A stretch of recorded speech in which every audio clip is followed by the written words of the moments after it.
Kyle, you ready? Yes. All right. Bam! Oh, You're hey on. guys. Hi everyone. Thanks for that follow, wow. by the way, Kyle. That's a stinger. Yeah, no problem. Boogie, No welcome in. Hey. Kyle, do me a solid and go ahead and introduce yourself to everyone.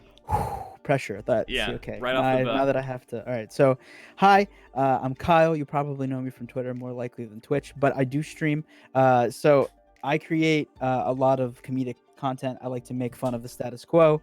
I do a lot of satire. When I stream, I play a lot of Minecraft. I like a lot of lo-fi vibes to chill out, have a nice fresh cup of coffee at, which you can always get free over at my stream. I offer coffee free all the time, available 24/7, except for when the bot's not running. Then it's not available. But yeah, there's all my links and stuff. You can check me out. I'm a simple dude that likes to call out stupid shit. Me Hi, too, how are man. you? So I'm this being is attacked by a fly, by the way. So if I noticed. I it's 'cause noticed. there's like one of these honkers flying around at me. Oh, the big guys. Yes. Dude, that's gonna be distracting as fuck for you. I already know I'll it. make it work. Yeah, as long as you're doing kung fu moves while you're doing it, like I'm I watching got it the fly. zoom ins, yeah. But yeah, so this is a momentous talk show because again, like we only started talking around 7 o'clock. Usually I do a conversation well prior to this, like a few days, but sometimes you gotta fly by the seat of your own pants, right? So I like the ambiguity. This is going to be more of like the conversational stuff rather than like a plan thing. But while we were talking, we had a few things that we wanted to get into. Before we get into anything, did you have any questions like for me about the show or anything? Me? No, you covered the Q thing with me. You covered how to deal with chat. I see most of my questions are mainly technical. I'm the Okay. kind of like I'm a streamer at heart. So when I'm a big logical dude. So I show up and I'm like, all right, so how can I make this work for you? And then anything else after that, like I'll make the best of it. That's kind of like, I guess that's a good thing to talk about. One of the things that I say all the time to myself and I kind of like to envision is I always try to just make the best of it. Just let's make the best of whatever the heck is happening right now. Agreed. Yeah. Well, I mean, that's like the whole thing is just, I'll explain like how I got acquainted with you. Honestly, it was, it was through Twitter first and Naturally. Yeah, and I've only been in like maybe a handful of streams, primarily when you're playing Smash Bros. Yeah. Dude, I guess maybe we should talk about Twitter because like for me, Sure, let's just start there. Yeah, for me, like Twitter was like I understood we talked briefly about this like prior to going live, but for me, Twitter used to be like, hey, it started off really shittily. Just like anybody else who was getting acquainted with yeah. Like I'm going live and these are my friends and retweet blah blah blah. It's like, where are you in this? You don't seem like you're a real person, right?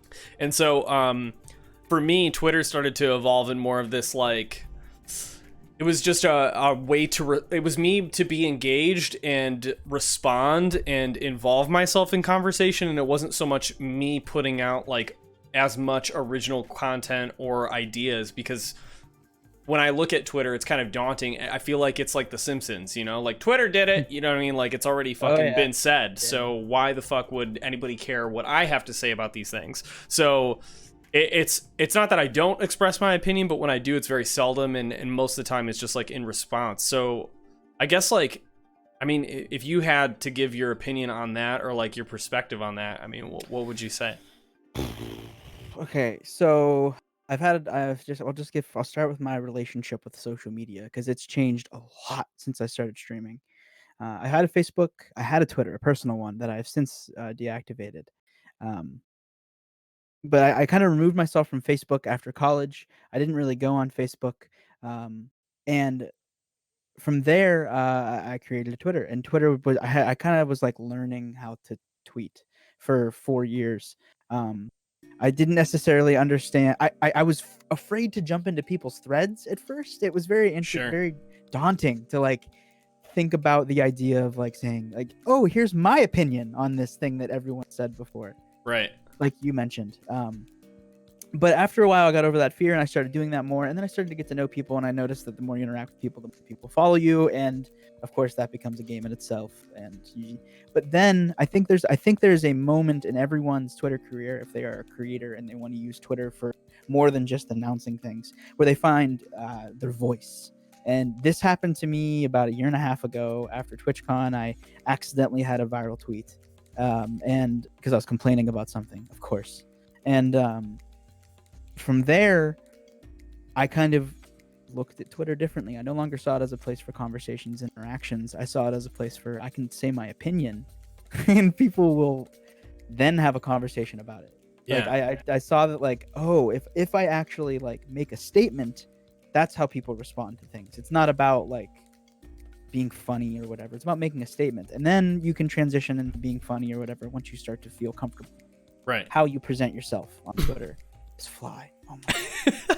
Well, I think you touched upon a really important part, and I think it kind of ties into like the whole Twitch and being a content creator and like all that stuff is being comfortable in who you are and representing that in the brand or whatever it is that you're like putting out online, right? Sorry, I am trying to think of a way to kill this fly. Can you say what you said again? Yeah, of course. So like basically the way I would explain it is it's kind of like it's like swimming, right? So you get tossed in the water, you try figuring out how like everything works, right? And then you eventually find your own unique way to swim. Yes. So that's a good way to do it. I like that. Yeah, so it may not like there's no correct way, right? As long as you're swimming, you're doing it. So there's ways that are more efficient. Yes. But everybody's doing those. Yes. That's perfect. Exactly. I love that. Then there's that one kid that like gets the weird side swim where he's like kicking his legs, and everyone's like, "Whoa, look at that kid!" Yeah. That's what we're trying to be. Yeah, exactly. We're trying to be like the unique swimmers. So it's so much so that we're born. Wait, that's we're the kid doing belly flops off the diving board and pretending that it didn't hurt. Yes, exactly. That's confidence. Yeah, so I mean that's honestly it's just like you're traversing in unseen waters, and then eventually you get acclimated to your surroundings, and then you find your own unique way to swim. Right? Yes. And then you do that through your content, whether it's Twitter, Twitch, whatever, as best you can. Right. So how, like, I know it sounds really generic when you say just be authentically you, but how do you become comfortable in a space where you're extremely uncomfortable, especially in like social media? Because you got 240 characters. It's not like you can really like put yourself out there without doing a video or something like that. Right. It's a lot of just knowing. I feel like you have to have a lot of shitty tweets and interactions with people to understand what does and doesn't float. I can't tell you the amount of times that I've drafted something and like a meme or a joke, and I'm like, this is so funny to me, but I know that it's like, but I'm like, it's self-conscious. I don't want to share it because I don't think anyone else is gonna find it funny, and it's difficult to get over that hump. But I found that if you like have people to send it to and they'll give you honest opinions, that's how I personally got over like that feeling. Is I asked other people, I was like, is this funny to you? And they're like, dude, that's hilarious. I was like, all right, fine, fuck it, one other person, that's all I need. Send tweet. If it sucks, as long as it's not a shitty opinion, no one's gonna get mad at you. That's right. All I really have to say about it. Worst case scenario, a stranger comes up to you and is like, hey, that's shitty. You did answer the question. I'm having really bad like ADD with the questions today for some reason. Well, it's the fly, you know what I mean? Like, and also we just went live too, so like now we have an audience of people, right? So it's hi. Extra strange. Hello. Yeah. Yeah, like I don't know, man. I feel like a lot of people struggle with not struggle, but like they try to understand social media as if there's like some sort of unique way to like permeate the whole fucking veil of shit that's on there, and then become an instant sense. Yeah, exactly. And like you to go viral. Yeah. Well, I mean, I don't know, man. I feel like there are certain people who are really good at doing it, and they're unapologetically like the viral tweet is like a wave, right? And if you keep the wave up, then everybody's looking at it. Does that make sense? Okay. So even though like you're not finding the same success as like the big viral tweet, people saw you and now they're looking at you because you're consistently putting out the same content that made you viral. Does that make sense? Yes. So I feel like thinking of this kind of concept in a viral sense is so like astronomical. let's like you can bring that down to just like you and I and everyone else on the Twitter sphere with us, streamer Twitter, if you will. Sure. It's that's essentially just how it goes, right? Like you make a fun joke about how affiliates immediately, you feel like they're gonna be partnered, whatever. You know what I'm saying? Like you make a joke about that, for example. Sorry, I lost my train of thought. I'm really struggling today with train of thought for some reason. God damn it. It's okay. Really You want me to restart Yes. it? This is literally like what me and Lee do on the show. So like me and Lee both have ADD. Perfect. So like we're always derailing and getting back on topic. So the premise of this conversation was we're riding the wave, right? We hit that viral tweet, and now we're putting out consistent content, right? Okay. Yeah. Yeah. If you do that consistently, even at a small scale, like our scale, you still get the same amount of attention, right? So if I didn't, if I tweet about this meme and it goes, viral, but then the next day, since so much happens on Twitter every single day, there's always something to have an opinion on or talk about, and you can just be clever enough to have a clever thought about whatever today's topic is. You can pretty much guarantee yourself a little bit of clout, so to speak. Some RTs and some likes, baby. Woo. Like it's the wave is always there, even if it's viral. Right. I guess that was more of a conversation about the wave and not necessarily how to do it. But well, no, that makes sense because you're talking about identifying what the wave is. Right. Okay. Right. Yeah. So it's like how do you even start riding the wave? Well, you got to know what the fucking wave is first, right? So that's the hard part. Identify it. I've always said this, and I still strongly feel this. If you want to be good at Twitter, just be clever. Just think of something that's funny, or you're confident that's funny, and then put it on the website. Yeah. Now there are rules where you have to you should format things. Sure. Like you have to understand how a tweet looks and feels and reads, but then all it is after that is just have a funny thought. Yeah. That's Twitter. You're good at Twitter now. Yeah, I think a lot of it too is like how many drafts do you have? Yeah.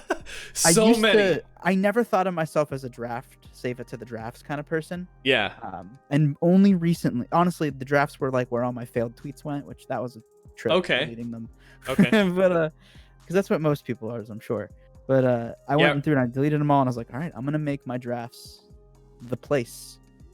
And I have two places. I have some friends that we all share tweets and stuff. I'll share tweets to them.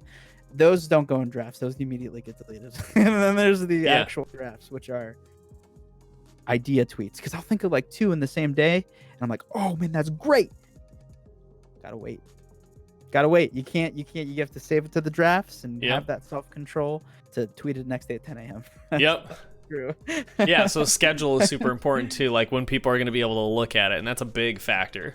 So like Pepsi Freak, that's actually, I think that's a really good way to touch base on, because I was like, okay, we can wait till the end, but this honestly it ties into this. So yeah, I mean, I'll let you take the reins on that one, Kyle.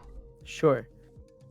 Kyle, how do I become Twitter overlord like you? First off, I'm mild success like everyone else that is currently having interaction with, and not an overlord. I'm just louder than other people. To be honest, I feel like I don't have enough time after work. 46 hours a week, 2 kids, wife, house. Majority of what I have to say will really trigger the majority of people. Thoughts? I have 2 ways that I can answer this. One, you're never gonna have enough time. Things suffer because I go on Twitter too much. I'm just gonna be straight up with you. I have a problem where I don't pay attention to people because I'm on Twitter. Like I'm gonna be straight up. I can be healthier about it, and I've done that recently. So there is a way to do it, but it requires understanding what too much is. As for the opinion part, I feel like if you have opinion that is different than what most people say, or you feel it's going to upset people, it's a matter of phrasing it correctly and understanding that if it's offensive or not. That's how I feel like that's pretty much it. Right. Because I feel differently than a lot of people right now on a lot of current trends that are happening on Twitter. Specifically I'll just talk about it. The word Ashley's videos. I feel differently than other people do about a lot of that. I haven't said anything because I don't feel it's appropriate, nor has anyone asked me, so I'm not going to. But like, but if I was to give that opinion, I understand that would upset a lot of people. So I would be sure to phrase it in a way that's like, I don't have anything against these people. Like I'm not. I don't hate them or whatever. But here's my opinion about that.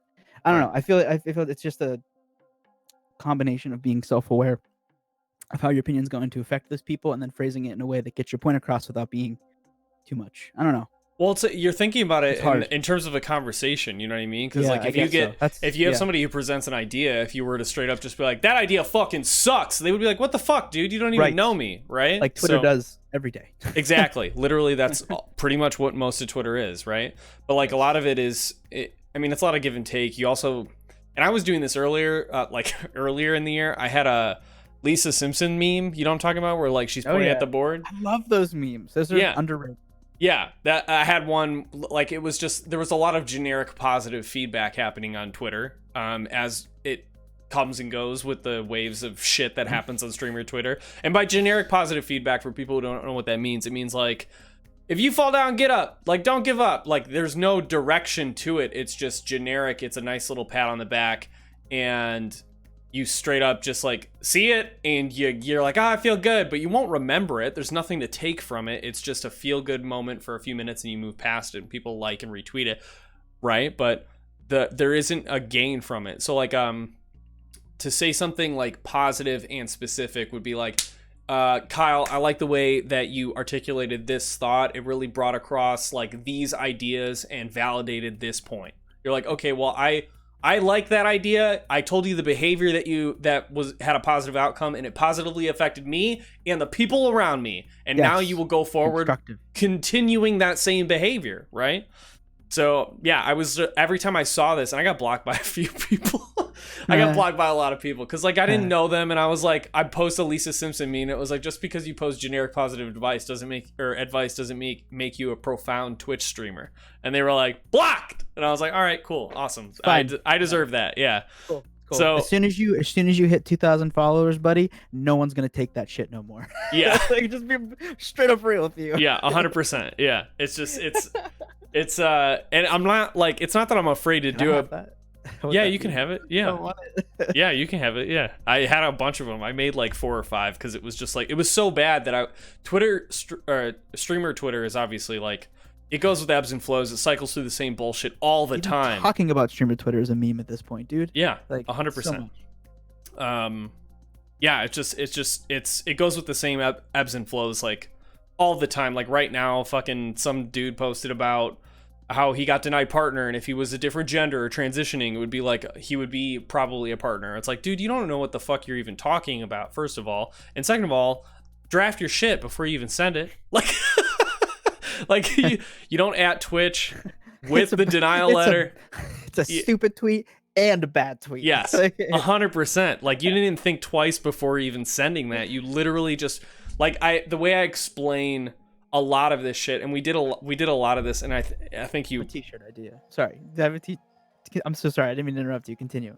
No, you're good. You said you have a t-shirt idea. An amazing t-shirt idea. It's just 2 words, one over top of the other in Twitter font that just says "Format your tweets." That's a good one. That's a great shirt, dude. You should. Sorry. You can make that. I could. Put that in a fucking notepad right now. I should. No, that's okay. Sorry, it's not worth it. No. I'll let somebody else do it. But oh my god, I lost my train of thought. Fuck. I know. I'm so sorry for interrupting. No, you're fine. You're fine. I do that all the time. God damn it. Somebody help me. Welcome to the show where 2 men that struggle with train of thought, partner denial, have a conversation. Yes. Yeah. So it was when the way I explain, and we talked about this when Luxy was on the cast. The way I explain social media, because it's been around for only 12 years, which is fucking crazy to me.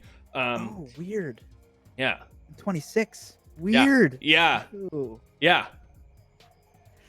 Yeah, dude. 12 years. And nobody's gotten... majority of people haven't gotten therapy, so they don't know how to handle their emotions, and they don't know how to talk with people because they haven't had proper training or, like, I don't know, work or social anything. I don't know. And Where so they learn to have conversation. School, college, work. Yes. You know, we were forced into that. We were paid to, like, have conversations with people that wanted to buy things and shit or whatever, right? True. So we get socialized, but like we're given this device that has access to the world, and then we literally just like into the phone, and people don't hit the draft button. Sometimes with a pop socket. Yeah, sometimes with a pop socket. Yeah. So like that's I think it's a really big problem on just. I think it's not even just streamer Twitter, it's just Twitter in general. It's like we've got 240 characters, and how do we articulate our thoughts in a concise manner as to not come off as like a pompous dickhead, or maybe that's what we're going for, and then that's how we get, that is a into the specific space. energy. That's possible. 100%, yeah. I have a fly in my room now. Fuck, this is gonna be a terrible show. Fly. But yeah, I think like, I don't know, man, it's really weird to be in this space where like, I think the whole like opinionated bullshit that comes from streaming, I think is a symptom of being like on camera a lot. Dude, are you kidding me? There's no reason we wouldn't be here if we didn't have a touch of narcissism. Are you serious? Like, 100%, yeah. I thought that was just a given at this point. I thought everybody was accepted that. Maybe I'm like a psychopath and is more okay with it than other people, but like I feel like the day I started doing this, like I've done theater. Like you don't do theater unless you love people, like you acting and people giving you positive feedback. Like nobody does acting for negative feedback. Like, you know what I mean? Yeah. Like, so like nobody does comedy for negative feedback. Well, but you realize that. I think it's like the recognition of that. I think it's a lack of recognition of that. You know what I mean? I don't know. I want to stream to be totally straight up cynical, like nihilist RBs on you. That's currently what's happening. Nobody knows us, and we're all streaming. We just all know each other. We just all like happen to know a lot of people that are also doing that. Yeah. Well, that's how we get to. That's how we got to know each other, right? Yeah. Dude, absolutely nuts.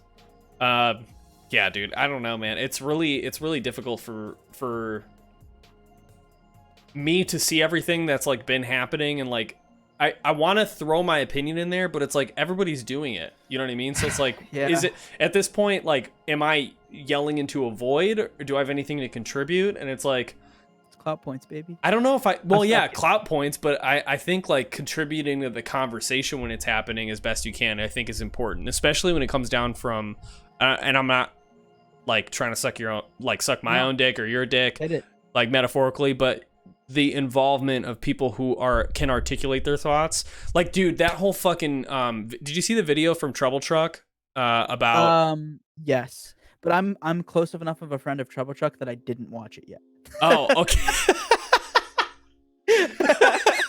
That makes perfect sense. I get it, yeah. But it's absolutely phenomenal. Yeah, Travis, shut up. Yeah, hold on, I'll post it in chat for you guys to watch. And I had ASMR in my ears at work, and I had no time for structured thoughts. I was focused time. It was absolutely wonderful. I think he oh god. He made a video about Instagram. I like his videos where he informs. He has a very good grasp on social media. 100%. He has shown me a perspective of Twitter and social media that I don't necessarily think that I could ever do, but it works. It works very well. He's very good with Twitter and very good with Instagram. Gets it. Instagram is always difficult for me. Yeah, I don't use Instagram much just because of the whole, I don't know. I think the turn off for me is like the amount of fucking hashtags and like, yeah, I don't know. Ironically enough, Trouble Truck has a video on it. You should watch that. Kind of like really simplifies what Instagram's about, and it's about being specific in your content and then targeting specific active hashtags around that content. And then if you just make good photos or whatever you're trying to do, like, let's be real, let's suck around dicks for a second. We can make some pretty cool shit. People will notice, and there you go. Because people browse active hashtags. I don't use Instagram enough to know that. Same. Yeah, I didn't even know that's why. Well, I guess maybe that's the explore page or some shit. I don't know.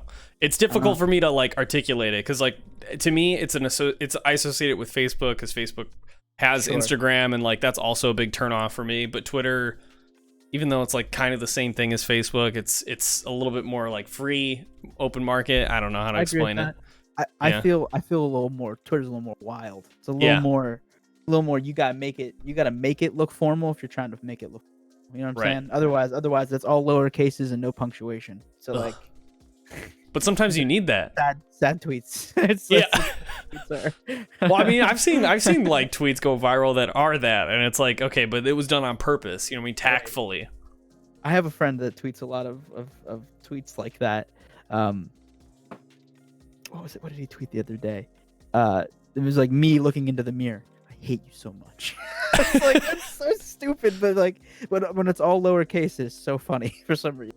Yeah, I think, well, it's the context, right, that gives it that. So I guess, like, I don't know. I don't really know where to go in terms of the conversation for this, because I feel like we could talk about streamer Twitter for fucking ever. Yeah. We talked about being in person for the first time, and I have a good story I wanted to tell you about. Oh, okay. I'll introduce the topic too. I got you. Do your job. Anyway. Yeah. So there is we interact with so many people on the internet all the time, streamers and viewers, like everyone. We all interact with each other on, through streams, on Twitter. We have Pepsi. I saw that. I will check it later. I can't check it right now.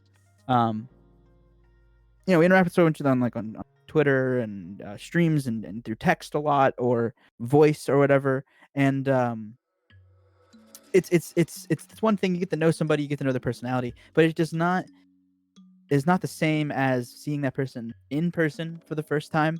True. It's a shocking experience. There's like when there's a physicality about someone as opposed to, looking at somebody on a screen. Oh yeah. It's just like seeing the full proportions, and like, and everyone jokes about, oh, streamers have legs. It's true. You see someone's legs, you're like, oh, those are the legs. You're like, oh, that you're a full person. You understand the perspective of a human. Yeah. Like who they are. Yeah, that's what we were. That's what you just jogged my memory. It's like we're all watching each other's podcasts, but like watching and listening to each other's podcasts, but we don't have the like physical association until we meet them in person. It's a crazy phenomenon. Yeah. Was TwitchCon your first time at TwitchCon last year? Or? So this will be my fourth time. Oh my God. Okay. I've gone a lot. Yeah. I went in 2016. I have a very interesting story for the first time. I hung out with some of my best friends still to this day in 2016 TwitchCon. We all met up and ran into each other, and like it was really crazy, like getting to know each other and like seeing it. It was awesome to hug each other. We were talking about how surreal it was at first, but then you kind of fall back into a regular conversation cadence, as you usually do with these people, because you're in Discord all night. Of course, you're gonna be comfortable speaking to these people.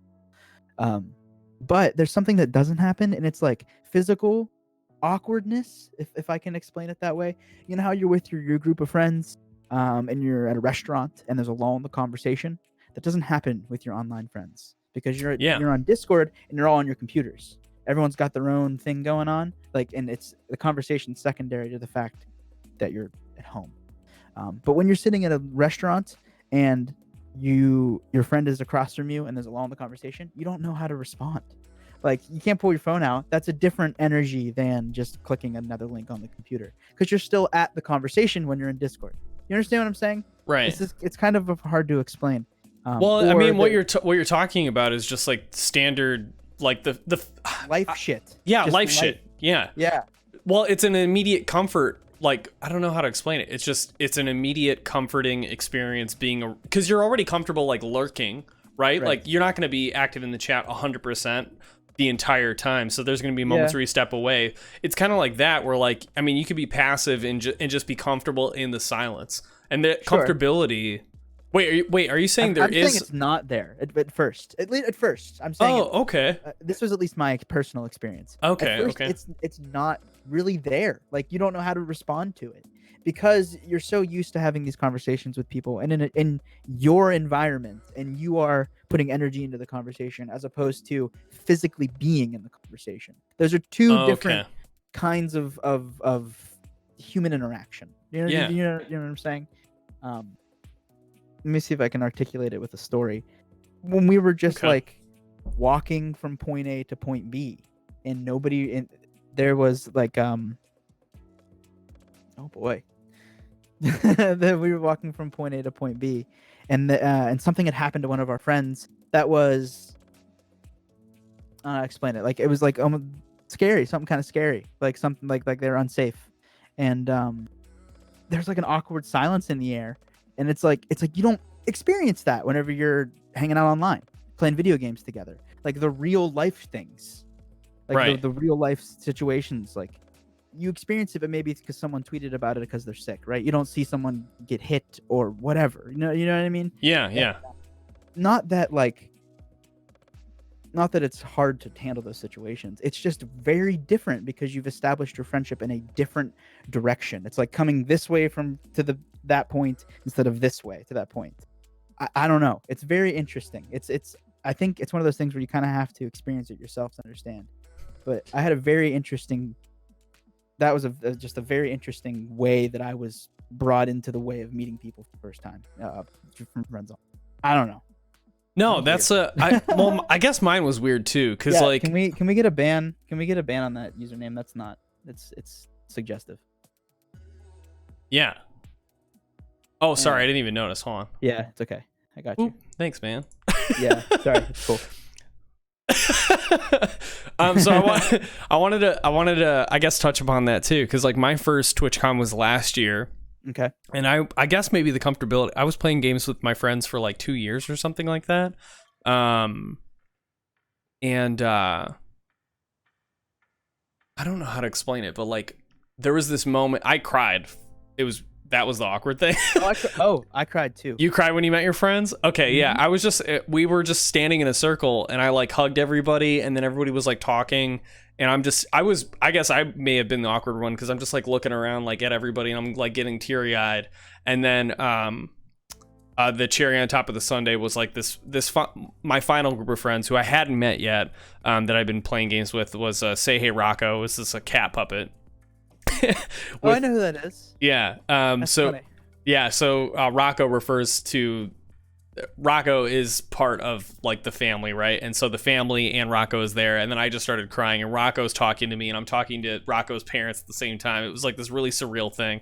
And then fucking Etwert comes up behind me, and he's like, dude, oh my god, and he hugs me from behind while I'm crying, and he kisses me on my neck, and I'm like, what is happening? Yep, I'm so overcome crazy, so overcome with emotion. And oh my gosh, like I can't even explain all of that, but I can't really like say there was an awkward moment. It was just, I was so taken aback that I had the way I would explain it is validation, because you surround these people, you surround yourself with these people and being around them. That's 100% part of it. Right? So you're like, okay, well, not only are you a real person, but like I have made an amazing decision by involving you in my life and what's going on. You know what I mean? So it's fucking nuts.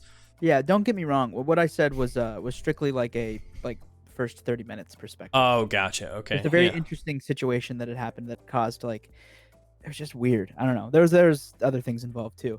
I don't know. Maybe it's very specific to me. Anyway, but nowadays, like I some of my friends online, they came to my wedding. Like I invited 5 or 6 of my buddies that I've met from Twitch. They were at my wedding. They were there. That's and amazing. they stayed.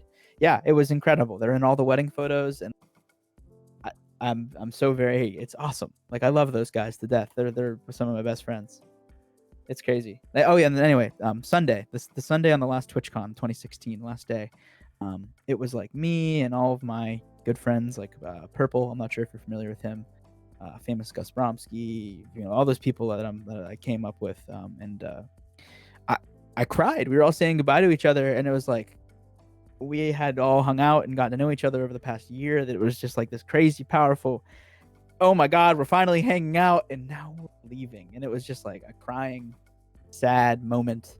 And honestly, it was like the first community that I became a part of. It was the Mamas and Papas community, we used to call it. And a lot of people that I interact with today don't really know that name anymore. But it used to be like, that used to be the fucking crew. We used to like, that used to be the people like that. We had like all these people that would, man, I miss that so much. But anyway, that was like, it was like my first experience with that type of friendship, and I cried Sunday. I didn't want to leave that. It was so great being with like fucking people that understood me and knew me, and like heard like my stupid ass Star Wars opinions, and they were like, no, I'm gonna debate that. You know what I mean? Like, it was great. I had never had that before.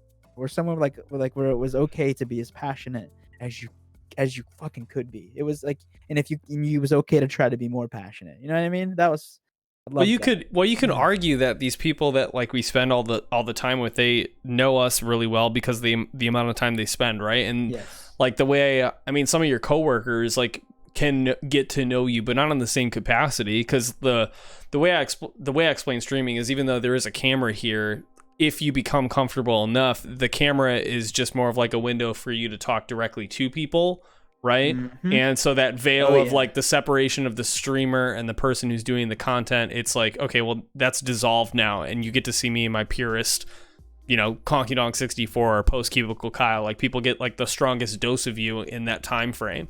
And the people that hang out the longest, they get to know you more than you get to know them. And I think that was probably the most awkward thing for me. Like, my awkwardness came from people fucking knew me from my mustache, and like I had somebody yell Konky, and I was like, I don't know who you are. And then I saw their That's badge, great, and I man. was like, shit, that's crazy. That's great, dude. Yeah, You know I what had I mean? that too. Yeah. It's nuts. It's, even if it happens from just one person, it's like, whoa. You know, it's like it's an eye-opening moment of, that person knows who I am and I know who they are, but I've never seen their face before. Like, Yeah. you know what I mean? And now we're just having a conversation like it's any other situation, Right. but I'm still learning their face.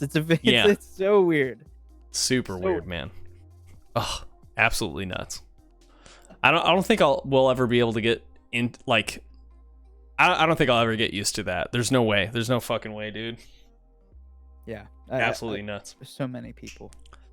What is, like, so what has been the, I guess, the streaming journey for you? Like, because that's always interesting, and everybody's like coming This up is, and like making this thing It's their my own. favorite question on any podcast. Any podcast I ever go to, I love when people question, like, what's your streaming story question. Yeah. Well, It's a good question. You want me to make it specific? Sure. 'Cause I yeah. can't. I'm sorry if I interrupted you. No, Just yell at me. you're fine. That's a really good, like, I guess it's a good opener, but the streamer story for me, like, starts when you start to recognize the kind of content that you like to do. Does that make Less than sense? A year ago, dude. Same. Yeah. Okay, tell me about it. Yeah. Cool. Sorry, I didn't mean to break off half your question. You're totally fine. Yeah. That's a great question. Less than a year ago, man. I wish I could say it was farther ago. I wish I could. I've been streaming for 4 years. I've been doing this for a really long time. You learn some shit. You figure out who. I didn't find my comfortable voice of like what I want to do when I'm streaming until like I moved into this house. I moved into this house and I had a sense of stability with every day for a while. And I was like, and I stopped and I had matured past the point where I gave a shit about viewership, or I gave a shit about people validating the viewership or the content.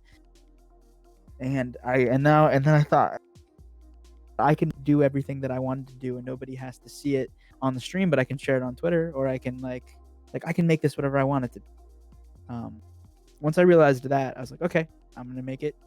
I'm gonna do what I want to do on stream. I'm gonna get rid of the raid response. I'm gonna get rid of the crazy stingers. I'm gonna get rid of the stupid memes and sound effects.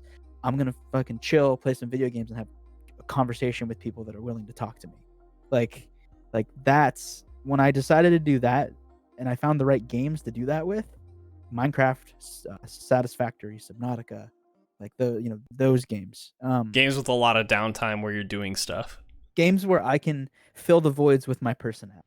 I guess I don't know if that's a narcissistic way to say it, but from a content perspective, I can fill the voids where there isn't anything happening with me. And it gives me, I have a full plate of things to pick from to talk about.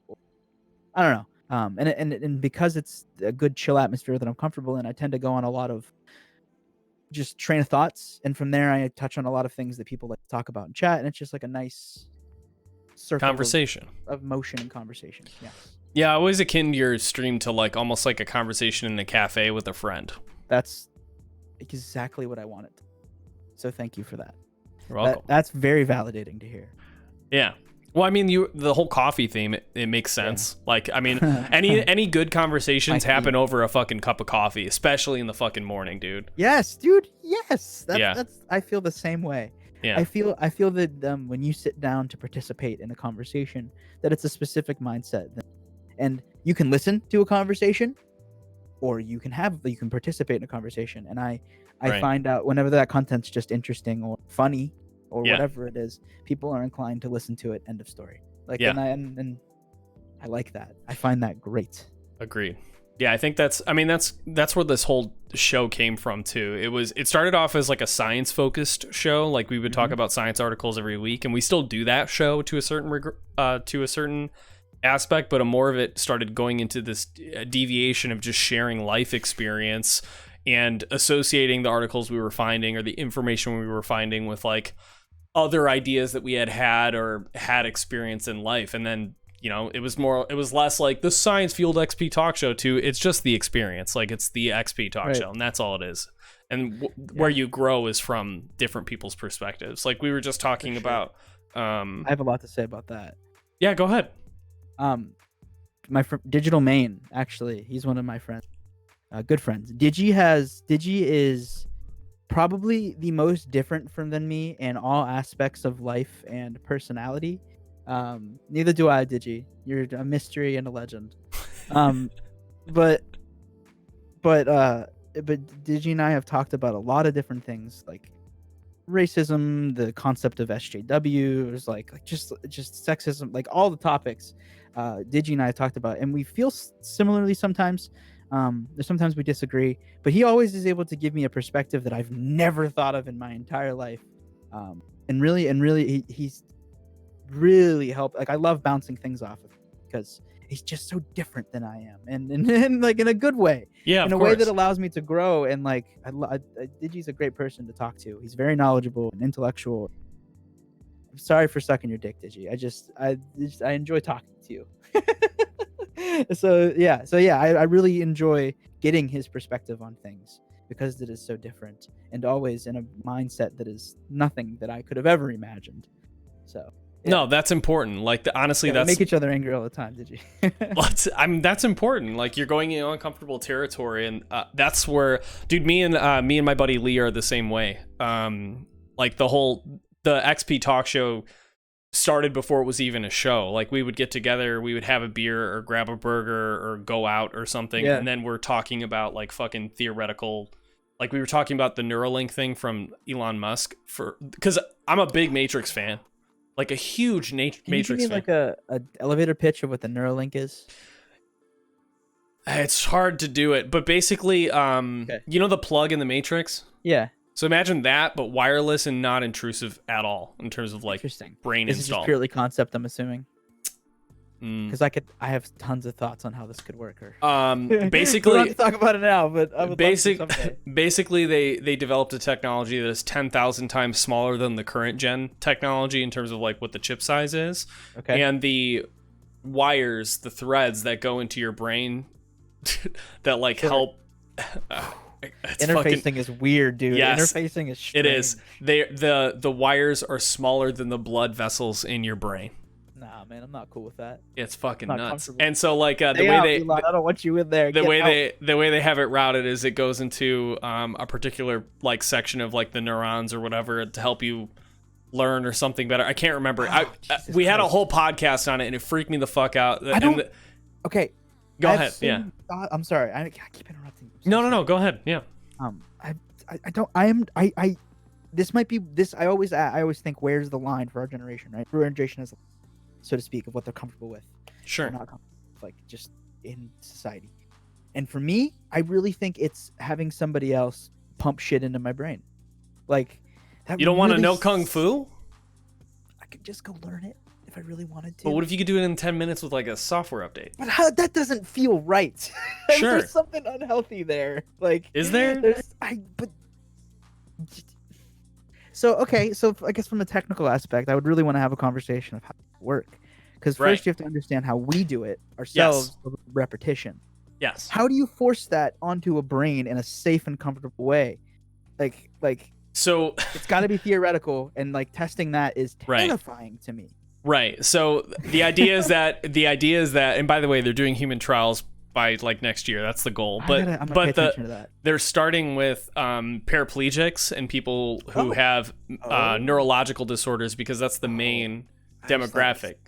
That's interesting. Yeah, because certain parts of the brain stop functioning, right? And so the idea is that you can see it thinking I'm gonna learn food, and there's people right. out there. This could help. Well, I mean, like the demo, like the tech demo they had was like it's an app that's on your phone, and then they were like, use computer, use keyboard, use mouse. Like those were things that you could download, and then essentially what happens is your neurons learn how to fire in a particular pattern with the neurological chip, and then eventually you become acclimated, but it happens at a faster rate because you're it sounds so fucking nuts when I'm saying this, but you're able to control the rate at which the neurons are firing and how fast the connections are being made because of that chip. Okay, but aren't we still limited by physical limitations, right? No. Like human. No. So the physical limitations are within our own anatomy, because we can only use so much of our brain at the same time. Right. Digi, how dare you? The apologies for the timeout. It happens just because protection purposes. But if anybody wants to watch it, Digi doesn't know how to follow rules. Nah, that's okay. Bam. It's in the Digi. It's okay. Fuck. I lost my train of thought. Sorry. Oh, but basically the way this chip works is it allows more neurons to fire during a learning process, as opposed to you just doing it through repetition. Okay. It's an augmented reality in tandem with artificial intelligence is what it is. I don't know if I'm comfortable that we're booting VMs in our brain now. Like, I don't know if I'm cool with that. I mean, if I can learn Kung Fu like the Matrix shit, I would be so down, dog. Day one KonkyTalks 64, man. Oh my god. I'm terrified. I don't know. Maybe I don't know enough about it, but like something about it just sits in my brain and just makes me feel like uncomfortable. There's something there that keeps me from thinking that it's just that easy. You know what I mean? I understand that it's not just that easy. Right. But like I feel like all of the factors of the body, such as muscle memory and routine, how brains are wired over time as opposed to very quickly. So imagine a scenario, and let's omit the whole like knowing Kung Fu instantly, right? So let's talk about being able to learn a skill quickly without having to do as much repetition. Okay, so like lowering the barrier, so to speak. Right. And so I'm more comfortable talking about, and like I vibe with that. Right. So imagine a world where the barrier for everybody is understanding each other, right? Language, which is currently our fucking problem. Right. Going anywhere, understanding language, communicating with different cultures, people, whatever. Yikes. Being able to get acclimated to all of that. You're talking about like a global people, essentially, in this new neurological phase of humanity. I don't know. I was just... Maybe it's my school of thought, because coming from a technical background that deals a lot with computers, there's generally a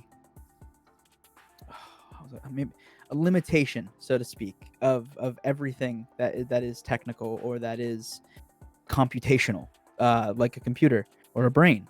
And there's a point at which you hit a point of diminishing returns, or a point at which you push too hard and you hurt something. Like that's just like, if I push a query too hard, I'm gonna overload storage. Like I have to know my limitations. So I feel like a human body plays together in a similar function, that if you try to, and like you said, like there are ways to compensate for where it's not pushing hard enough. That's a very good use case here. But like, say for the everyday person, I feel like we would start hitting those barriers or thresholds in other parts of anatomy. Well, I would argue, I would not argue, but I would put this idea forward. So this already happens, for example, on mushroom trips. So mushroom trips, so psilocybin mushrooms, in terms of like studies being done and what it does to people, is it turns everything up to 11. So like you're not just thoughts, but the way you see, hear, smell, all the like physical senses are turned up all the way, as so much so that, like, for example, there was a scientist, he was like 98, wore hearing aids. He took a god tier dose of medicinal shrooms and could hear the ants walking on his fucking deck while he was like laying down, tripping, talking to his colleague, and that effect lasted way longer than the trip.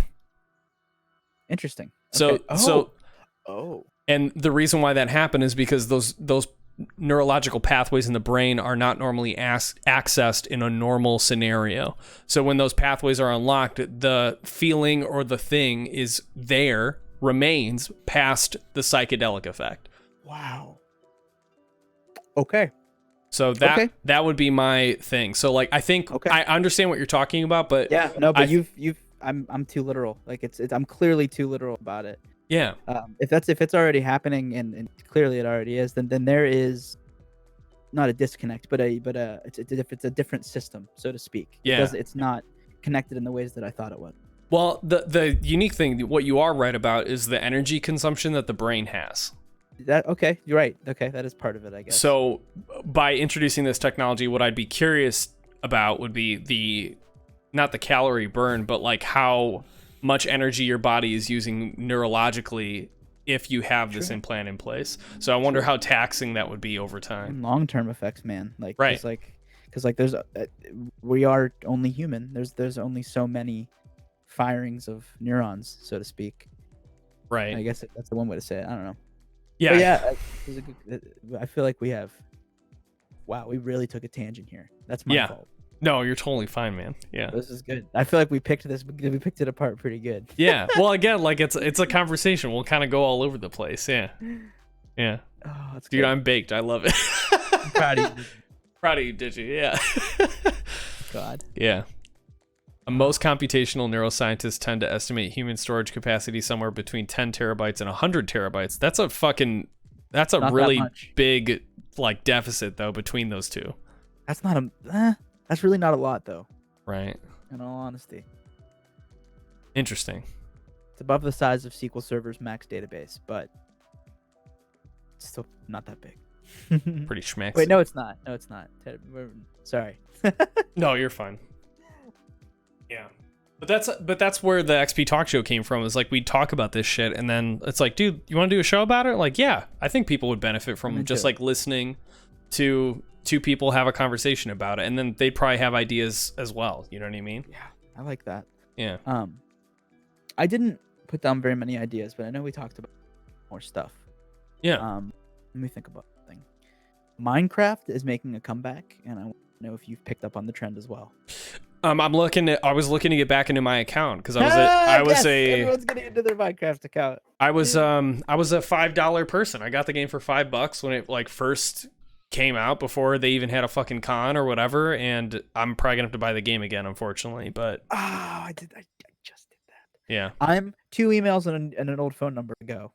Like lost account. So like it's definitely not it's definitely not gonna happen. Anytime soon. Oh yeah, especially with the way they phrase those like fucking support emails. They're like, I was like, I have my old email, access to my old email. I just can't like log in. When I log in, it migrates my account and it asks me for my username. I don't know my username. So can you send me my username to my email?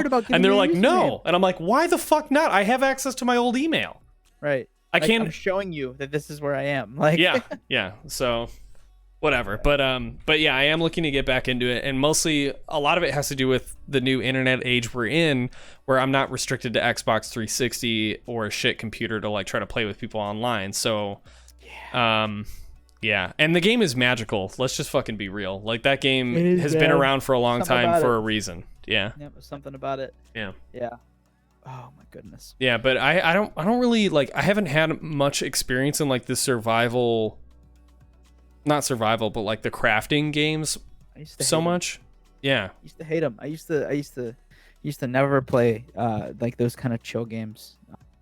Yeah. I used to be into like story games or like games like Steep or Skate. Yeah. I still am into Skate is dope, dude. Immensely. Bro, did you see my E3? Did you see any? Yeah, of course I did. Yes. Homie, this day, I always am strapping my board. Like I'm Skate 4. Die hard, true. Anytime it's mentioned in the chat, I have my skateboard ready to go to talk about it. Like me and I don't have a name, but we're ready. Or Session or any other skateboard game, we're ready. I'm ready. Hell yeah, dude. I'm ready. Like, look at me. I'm clutching my skateboard. Dude, we need Skate 4. We need a new skateboarding game. We need something like, I don't know. There's a new game I saw somebody playing. Oh, I don't know if it was new. There's a Session and Skater XL. Have you seen those yet? I haven't seen either of those. Bro, change your world. Link me up. Yeah. I will. Skater XL is probably the most promising one right now. Okay. But Session is the company's owned by Microsoft, or Microsoft is publishing it. So okay. So that's also, that's also a win. Here, can I put a link in chat? Am I good? Yeah, of course. Yeah. Okay. Oh wait, well, hold on. Yeah, I'll go. I can just give it to you. In Permit. Here, there you go. Bam. Works too. So that's Skater XL. That one's looking really. The controls are very difficult, and I have a lot of trouble with them. But they're super accurate. So like you can even like stop the board midway and catch it in a specific direction and grind on the board. As we're both. It's very accurate. Okay. That one's probably my personal favorite right now. This looks like Skate. It does, right? But the one that is like more of a sim and actually comes into early access September 17th is this one. This is called Session. Oh, sorry. Session. You're fine. I can still open the link. Okay. Session is being published by Microsoft and has been in development way longer. So okay, this is the one I'm paying attention to and the one I'm looking forward to. And it looks like the world and the skate park that it kind of has is much more structured and looks way more. Way better designed than the Session or than the Skater XL park. But Skater XL has a lot of mods, a lot of mod parks out there, so you can have fun with that. I've done a lot of research into skateboarding games. Oh, you copy and pasted the same link. Oh no, excuse me. You're fine. Oh no, it didn't update. It didn't update. Why didn't you update? I'm trying to find the link to the share. There it is. Give me the link, please. Give me the link. Let me in. Let me in. Yeah. Give me the link. There you go. Okay, there it goes. This one has a way better trailer. Okay. It's way cooler. Unreal. Okay. Yeah, exactly. We're already at like more video game engines and whatnot. It looks. I've been following these guys for a while. I remember when the subreddit opened like 3 or 4 years ago. Well, 5 years ago when I was in college. The subreddit opened for this with like a teaser, and everyone was excited for it. And then it was silence for years, and then all of a sudden it showed up at E3. So there you go. This looks dope. Looks great, man. Even if it doesn't, the only thing is I hope it feels good. Yeah. It looks kind of mechanical, while Skater XL looks way more. Yeah, it looks almost like not on rails is the word, but you can tell there's like some animation snapping. I'm trying to do more big drops, man. I'm trying to jump some giant gaps. Like, yeah. I miss that from Skate. I think like honestly the biggest thing that I miss from like I always had trouble with like using the control stick in Skate, but like after a while you get acclimated pretty quickly, and then the street skating portion was like the best part about it. Like, yep. I love street skating. I love the whole like you and me grew up during like the whole fucking like Tony Hawk period, and the skate videos as well. Like, how dope was it getting the tapes and watching the skate videos? Baker 3. Yeah, dude. Everybody watched Baker, and everybody watched Baker. Yeah, absolutely nuts. Oh my god, I remember growing up in that. I'm a shit skateboarder. Let's just call it what it is.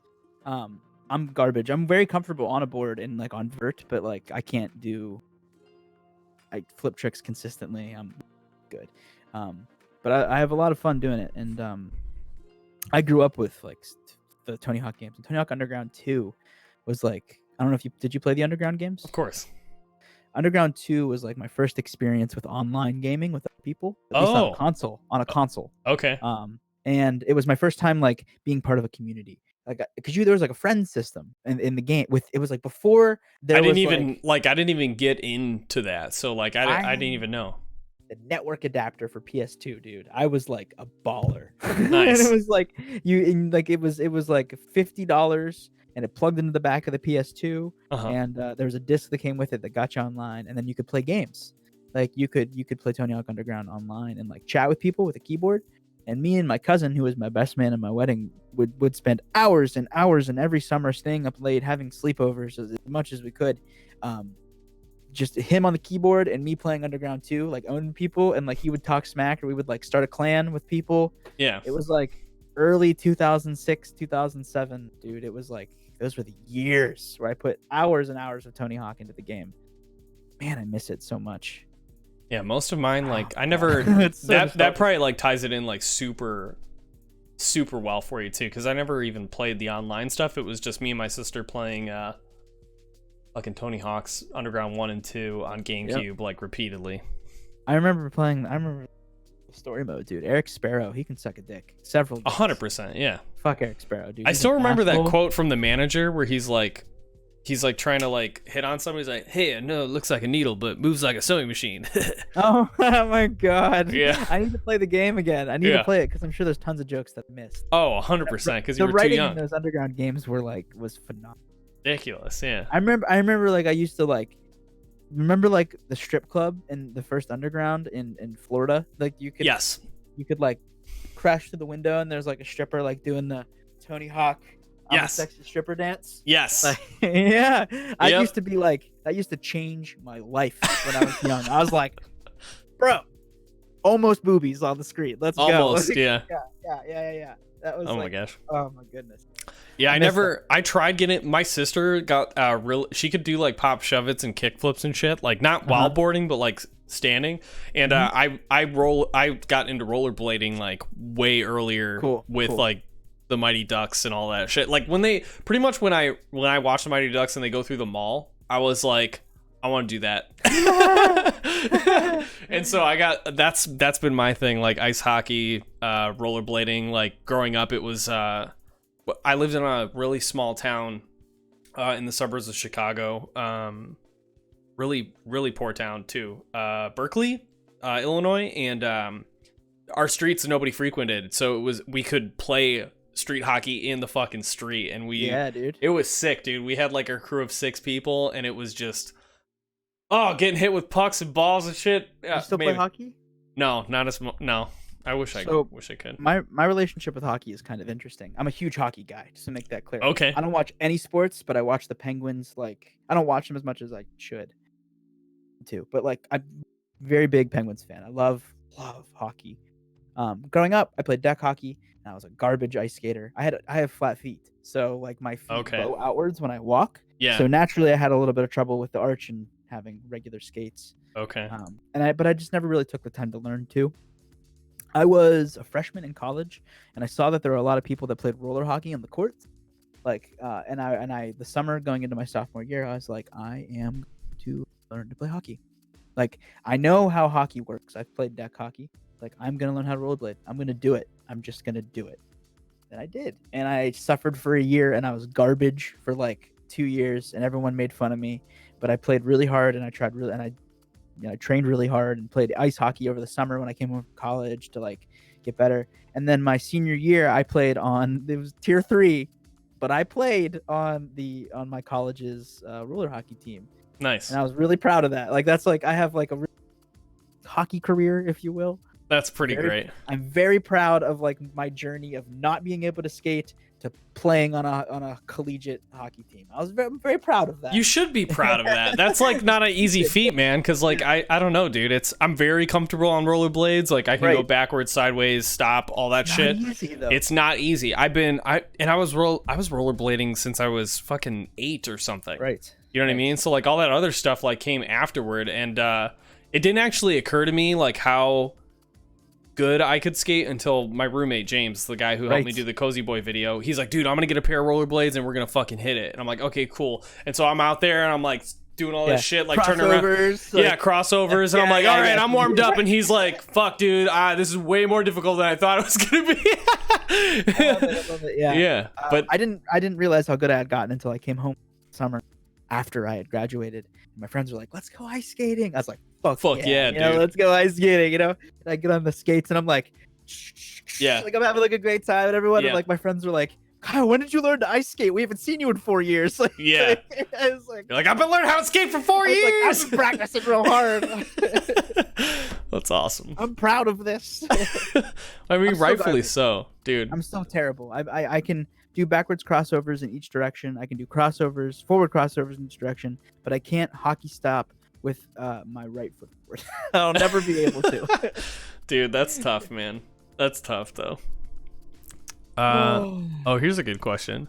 How do y'all deal with the negativity in your life? Woo! I've been trying very hard to be a more positive person as of late, and stuff keeps bringing me down. So I'd like to see both of your perspectives on that. Can I default? I'm gonna default to you first. Yeah. Hero on the horizon. So the way I was in a very, I'll explain where I was, because I was in this very tough spot. So I was 19, 20, working at Best Buy. I was at Best Buy for 3.5 years. For those 3.5 years, I was abusing cannabis. So, like, when I say abusing, I mean when I left that job and came back to the workspace sober, I was like, I don't remember these people's names, and everything looks different. Like, the lighting is different. Like, I must have, like, that was my way of dealing with that shit. And a lot in summation, I was using that as an escape from the things that were in my control that I could have fixed. And a lot of it had to do with, like, I think the essentials of being a human being. So your physicality, like your physical fitness, your health, related to, like, what you're eating, your sleep schedule, like all the fundamentals of you functioning as best as you possibly can as a person. Sleep, eating, and it's like the 5 rings from Musashi Miyamoto, like the 5 realms. It's physical, mental, a practice, or like a tool, like rollerblading, or like a hobby, streaming, social interaction, connections, and then a sense of purpose. So those are like the 5 ingredients that I was lacking. I didn't really know what I wanted to do in my life. I didn't know, I didn't understand myself very well, in terms of like my behaviors. Like, I was undiagnosed with ADHD. I hadn't gone to therapy. I was eating like complete fucking shit. Stop talking about me, please. Dude, it's Like, I'm sorry. Okay. Uncomfortably close. But a lot of it was just the unknown. And I think that's a good way to surmise it. Like, when you have a lot of things that are unknown around you, that's really what fear is, right? Like, not knowing, going into a space where you're uncomfortable. You feel like you're being tossed around in a fucking wave of shit happening all around you, and you don't really have control over it. So control to me is knowing. Does that make sense? Yes. Yeah, So absolutely. knowing yourself, knowing your habits, knowing your friends, knowing your patterns, like all of these things, I think if you break it down into small baby steps for those things that you're trying to get to know. Like, for me, it started off with just diet first, and like, the mantra was control what I can control. Okay, so what can I control? I can control what I'm eating. I can control how physical fitness, like my physical fitness, and like what I need to do the way I'd like to do it, not just like go to the gym, but like how I want to be physically active.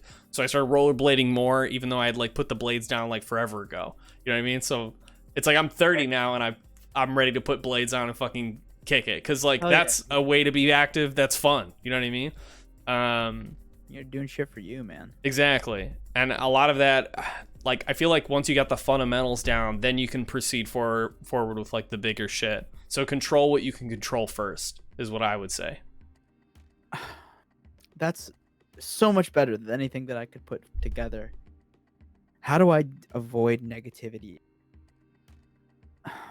That's a tough question for me, because I'm kind of I have a different mindset on life. I don't struggle with a lot of anxiety or a lot of depression. I am fortunate in that regard. So when something negative comes at me, whether it be like a shitty day at work or I have currently right now, I don't like my job. I don't like my full-time job, and it's a big drainer on me. It's very busy. Um, it sucks. It sucks when I go to work, and it's a big damper on my mood and a damper on my routine, which I take very seriously. I've never been diagnosed with ADHD, but I am looking. I need to make of course. I need to make a phone call and schedule an appointment. Ironically enough,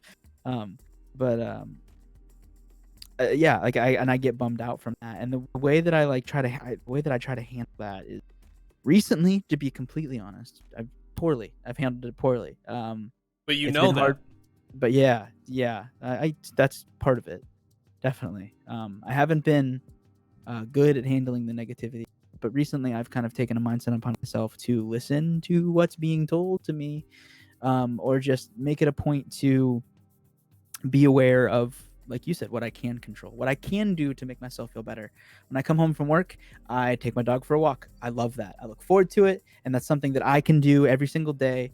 And then I make dinner for my wife. There's things that I like to do that I know that I'm going to be doing, and I focus on those things and I make the most of those things to help me forget about the shit that happened bad.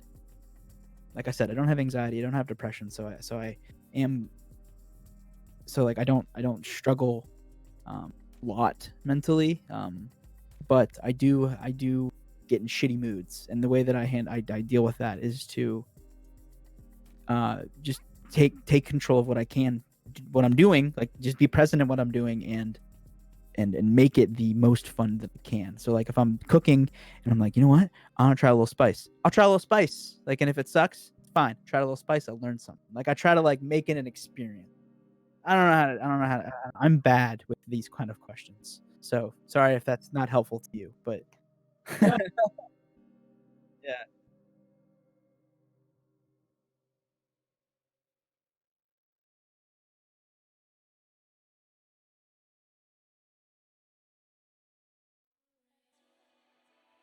I think you're muted. The experience that you're talking about is an inexperience of dealing with like depression and anxiety and that sort of thing, right? So it's hard to articulate the thoughts in that sort of regard, but it doesn't mean you don't experience negative things. Correct? Did you? Yes. Yeah, I agree with that. So the negative things that I've been handling. Right. So everybody has their own ways of handling like negative things. And Hero, it's hard to like really give advice without any sort of specifics. So when you say avoid negativity, like I guess what I would give you in terms of advice for avoiding stuff, like if you want to talk about it, if you feel comfortable, feel free to share something specific, and we can do our best like in addressing it. We're not psychiatrists or professionals. We can only just share the life experience we have. You know what I mean? Yeah. But yeah, like I mean, just to, I guess to go a little bit more, like avoiding negativity, like you can't do that. You can't. Yeah. I think that's actually a good way that's a good thing to start with, is like rule number 1, things are going to happen. Mm-hmm. And sometimes they're going to suck. That's I hate these kind of like, well, whatever kind of mindsets, but this is truthfully the only time I feel appropriate. That's how things happen. Like that's just how it is. There's so many things that happen that it's impossible to control that, and I think out of your control completely. Yeah, absolutely. I think it's important to understand that first and foremost. So when that bad thing does happen, your reaction is not, it's let's handle it. Like right. You're much more prepared for critical thinking as opposed to being upset. I'm not saying sit around and say wait for the next bad thing to happen, like you're paranoid waiting for it. Just understand that there are things that you cannot control and shit's going. I think that's easier said than done. Yeah, agreed. Way easier said than. Just to share with you too a little bit more on like, I guess, identifying the process for the negativity stuff in my life, earlier on. And I'm not saying like I don't deal with that shit. For example, I am like 98% better. But over the past 2 weeks, I was going through shingles, like completely out of my fucking control, unimaginable unimaginable pain that I've never had before. I don't even know where the fuck it came from. I got my blood work done recently, so like I had some anxiety about like what if I have an immune deficiency or like a disorder or some shit. Like I don't know what's happening there. You know what I mean? So like what are the things that I can control, and like I just kind of have to swing or go with the punches. You know what I mean? But one of the biggest things that as I was going through the negative shit that I've gone through in my life, I figured out how I identify or how I handle stress. And I think that's something that yes. I think that's something that like a lot of people it's a really big opportunity. So when you're stressed, how do you handle it? And for me, like, and knowing how you handle stress is also part of the the confidence piece. Like, how do you move past that shit? Because when you know how you handle stress poorly, you can identify and be like, hey, I need to fucking step away for a moment because I'm about to say some shit that I don't mean. Yeah. Right? Yeah. And like we've been in fights with like friends and significant others and like said things we didn't mean because of the moment and the momentum behind it. You know what I mean? And understanding that is a really big one. Understanding how you handle stress is a really big thing. You know what I mean? So Yep. yeah. I mean, I have, just to be frank, lots of issues. like my wife is very patient with me. I am not good at handling stress. I am not good at handling breaking routine. I am not good at handling when I'm having a bad day. Like, I'll say that right now, and I mean that. And it sucks that I have to sit here and say that. But I'm trying to learn how to handle that better by recognizing whenever I am in the process or same, because it's a pattern, right? Like, you do it all the time. You start to recognize you're fucking up, or someone says, hey, you're fucking up this same way a lot. Like, this is obviously very personal to me, but like that can be applied to any different thing that's happening in your, and someone's constantly communicating to you and saying, hey, I feel like this is happening because of X, Y, or Z. Listen to that and then reflect on that and say, maybe that is what's happening, and like start to recognize those patterns. That was very powerful. And I hate to say it, but like it took me a while to do that. It takes everybody a long time, man. You're muted for me now. I'm muted? Uh-oh. How about now? There you are. Hi. Okay. Weird. I must have a hotkey I might have a hotkey somewhere that I am unaware of. It's my tilde key on my keyboard, so I must have hit it on accident while I was adjusting. My bad. Sit here. I completely understand. I would try to take control. I've tried as of late. Crisis. My. And it's suicide on depressed. Of late. Hey, I'm glad that you have a goal. Like we said earlier, Konky and I are by no means professionals. We have no idea. We can only speak from our own personal experiences, and a professional is always a better option than two random dudes on the internet. But I'm glad that you have a goal, or you know where you would like to start. That's obviously step one. And I think, like, I know it's hard to say this too, because like a big part of, from just my fundamental understanding of bipolar disorder, is the extreme like emotional aspect of it, like the swings of emotions. And when you say taking control, like I think the biggest part, and I think this is the biggest, this is a huge thing for all of us, especially like, I know for me, for ADHD, I grew up beating myself up for not meeting the standards, or the bars that I set were so fucking high that they were unachievable from the get-go. And when I stumbled or didn't make it, it was like, you're a piece of shit. Like that, like level of control it can be detrimental. So like, I mean, you'll learn this as you're going through this, but forgiveness is a really big thing. And also, when I say forgiveness, I mean in all aspects of what you're going through. Forgiveness for being mad at yourself, forgiveness in the emotional shit that you go through. Like, that stuff is not easy to learn. And I myself, as I talk about it right now, like, for example, like I haven't been able to work out for 2 weeks because of shingles. And while I'm in pain, I'm like, dude, I'm just like, you're a fucking lazy piece of shit, dude. I know that. Yeah. And I'm like, I could do something. I could get up and walk. And I'm like, oh, but it hurts. And I'm like, there's this forgiveness piece that, because we've gone through our life so long, we've conditioned ourselves to think in this default mental pathway of like, you are lesser than, but really you're always trying to be better. Always. And it's just, you need to understand that and be okay with it, and you'll learn that as you get through it. Mm-hmm. Yeah, I don't necessarily feel comfortable speaking any more advice personally. I'm like, yeah, sure, yeah. I'm like, I don't know. I don't piece on what I've done. Yeah, I mean, self-discovery is something that you said what, you're 30? Yeah, well, 29, but yeah. Yeah, okay, cool. So 30. Yeah. and 100%. I'm 26. I just turned 26. What? Fuck, dude. No, yeah, I'm a youngie. Your prefrontal lobe just fully developed. Finally, it's boom. I'm a genius. What can I say? That's why I'm funny. I knew it. You fucking knew it. Yeah. I knew why it took me so long to find my voice. My prefrontal lobe. It was just. That's sweet. That's sweet.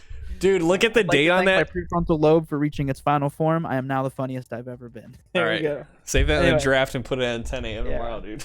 Anyway, yeah, right. No, tomorrow's Saturday. No one's on Twitter. You're right. Anyway, I didn't have a phase of self-discovery until I felt better than most people. I feel like I went through college, finally discovering who I wanted to be. When I graduated college, a lot of people find who they are in college, or soon after. And then afterwards, I moved out.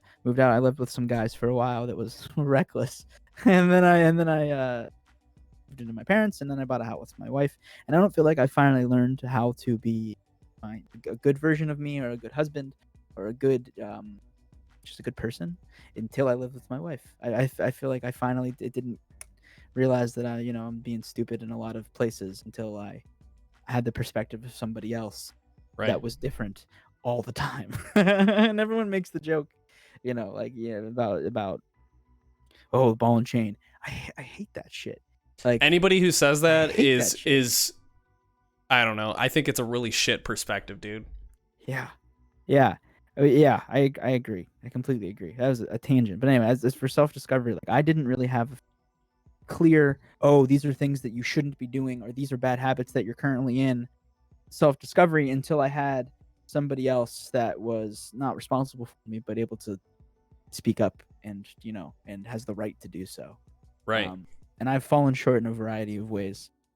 The point is, like, sometimes what you need is a giant smack in the face. Sometimes, yeah. Oh shit, I gotta grow. It's like one of those things. Yeah. But yeah, well, I think I've forgiven myself the shit that I did in the past to kind of relate to. Yeah. Well, understanding the past is a big part, though. Forgetting it. You can't forget it. No, I'm not forgetting that, because. Well, that's a really piss poor perspective. You know what I mean? If you don't do things. Yeah. Well, I think the big thing too, you're talking about self-discovery, right? With this whole like internet age we're in, right? So we're doing it through Twitter, we're doing it through touching back on it, dude. Well, you gotta, like, literally, that's what life is. Social media is a reflection of how people are experiencing life. So interesting. And true. That's what it is. Like, literally it's that. It's like, it's all of us. It's when I see everybody and like, okay, so for example, like you touched base on Ashley Robato. So for me, like, that person is not even in my spectrum of existence. Like, I cannot understand the vibe of that, but I can respect it. You know what I mean? Absolutely. Like that like we talked about, like Glitter and Luxie being like more on our spectrum of energy level. We get them. Yeah. Right. Yeah. It's like it's a gravitational pull sort of thing. You know what I mean? Like the whole I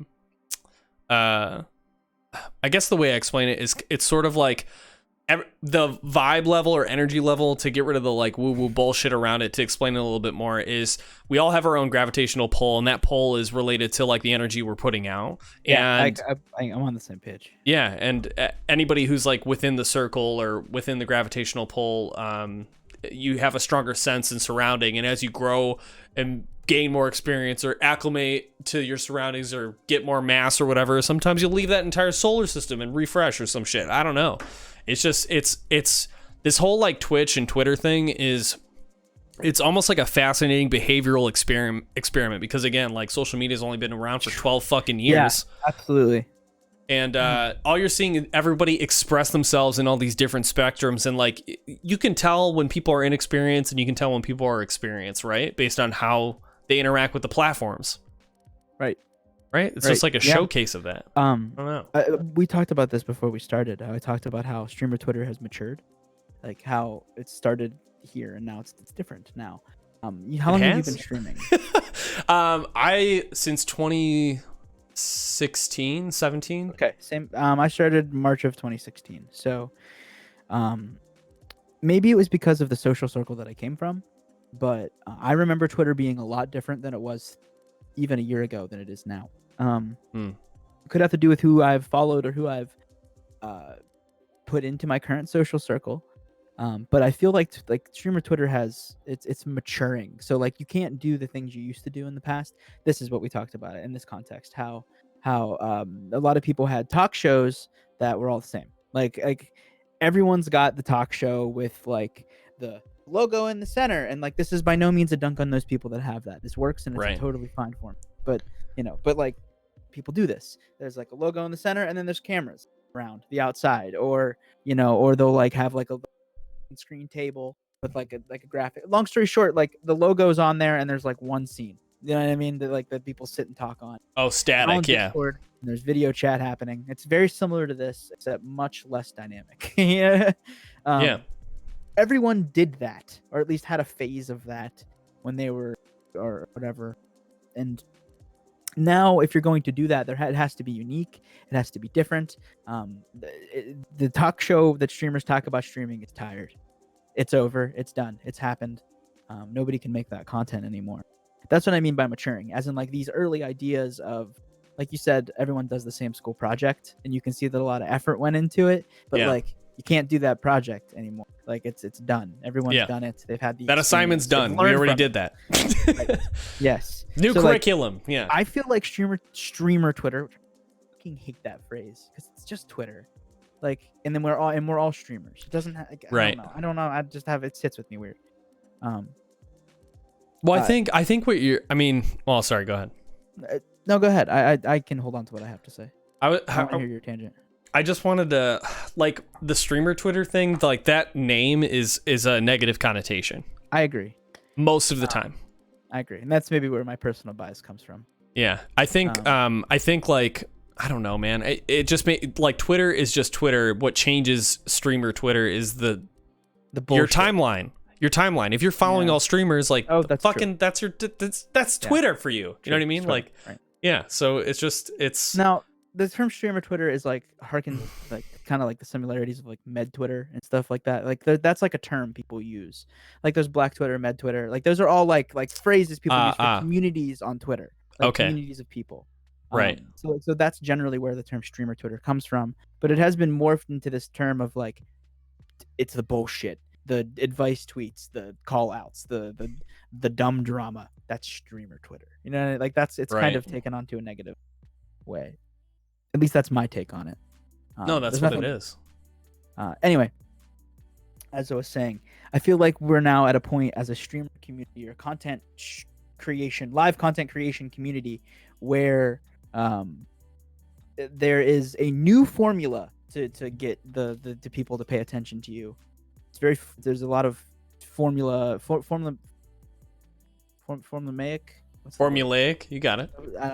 There's lots of strategies that people use to grow on Twitter, and now those are starting to get tired. I'm noticing that like we're at the end of a phase. We had advice tweets; those were not too long ago. You can't do those anymore. They're tired. Nobody wants to listen to an advice tweet anymore.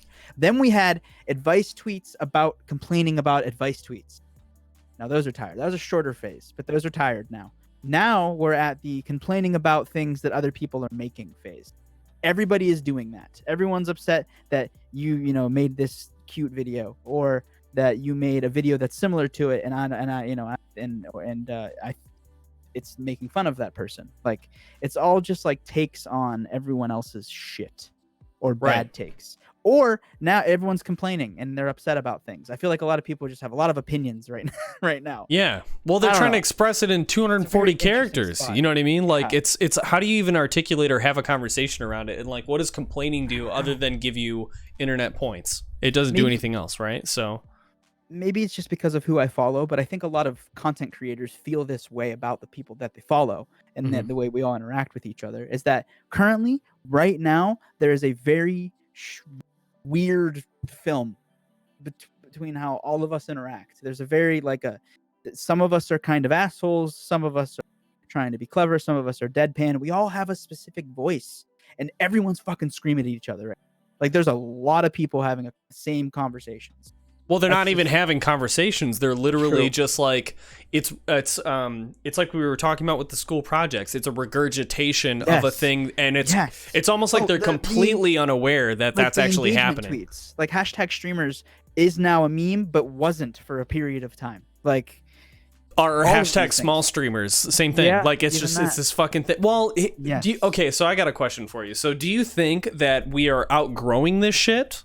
Slowly but surely by experimenting with these things, or I think that's kind of what I'm trying to get at here is like we were growing, but we're not now.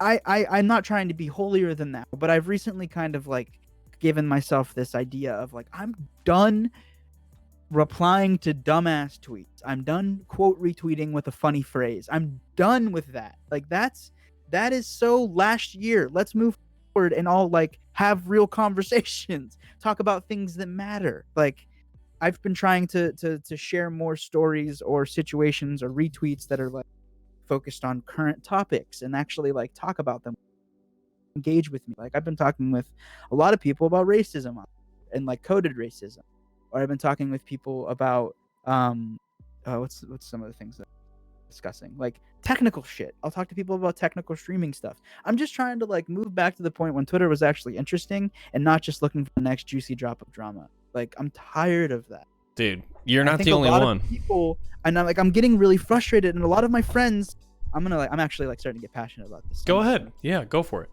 A lot of my friends and a lot of people, well, maybe friends may be a strong word. A lot of people that I feel comfortable speaking with, and a lot of people that I feel consider a level of friendship are still participating in this bullshit while also saying don't be negative. Like I don't think they understand what they're doing, and I think that these people need to take a step back and say, hey, maybe I shouldn't be dunking on this person that got denied partnership. Like they're just obviously bitching. What value is it other than fucking clout points to dunk on this person? Exactly. Like, maybe you should draft a tweet about how to handle rejection from partnership and what you personally do to grow from that. Like, do that. That's constructive, and people can read that and learn from that. But you're talking about, so like this is the same thing with like the positive generic feedback or positive generic advice has negative generic advice as well, right? So like what you're talking about, and I think this is a really big problem, is like people on Twitch, people in general do not know how to talk to other adults or people about constructiveness. You know what I mean? Like there's no... I hate that it boils down to that because it's so simple and there's nothing I can do to fix it. No. Well, I mean, I guess the way you would fix it would be, you know, if you had specific negative advice or specific positive advice, like you share it, and that's how you fix it. You know what I mean? Like, and it's not even fixing it. It's just you are representing the thing that you want to see more, and people will respect you for that shit. And that's what, dude, you could do that because you're fucking PostCubicleKyle. Oh yeah, baby. Oh yeah. PostCubie coming at you.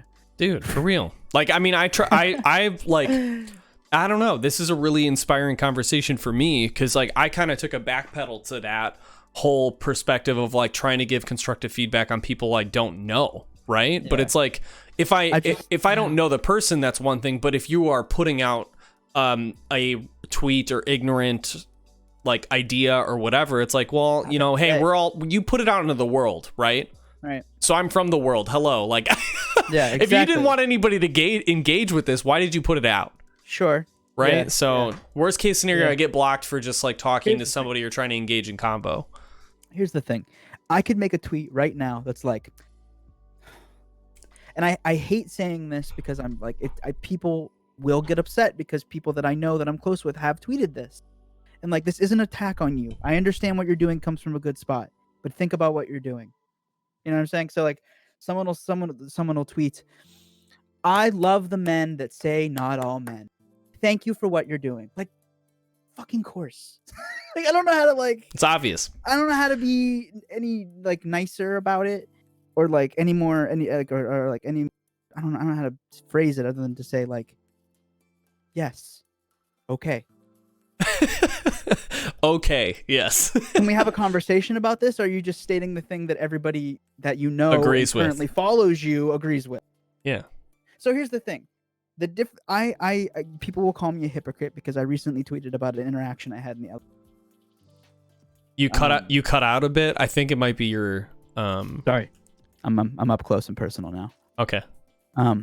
People might call me a hypocrite for saying that because I recently have tweeted about an interaction I had with. It cut out again. What the fuck? Is it your hello? Testing 1 2 3. Testing 1 2 3. Is it? It's happening when you go below a certain octave. It might be your I didn't touch any knobs. It might be Discord specifically. Let me check in that. You know what I mean? Like the fucking yeah. Hey Meggles. Oh my gosh, Testing, it's great to see you. There you go. Testing. All right, I'm just gonna turn this shit way down.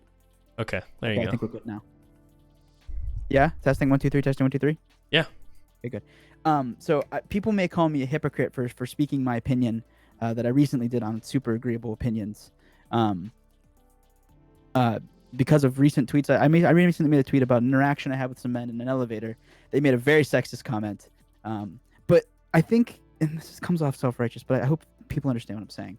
That the tweet I made is different than the other tweet because mine is a story that is funny and has context, as opposed to as if you tweeted the idea of my tweet, right? So if I tweeted, hey, don't make Shark Week jokes about women's periods, that's one thing. But if I tell the story around what I did in reaction to somebody saying that, that's different.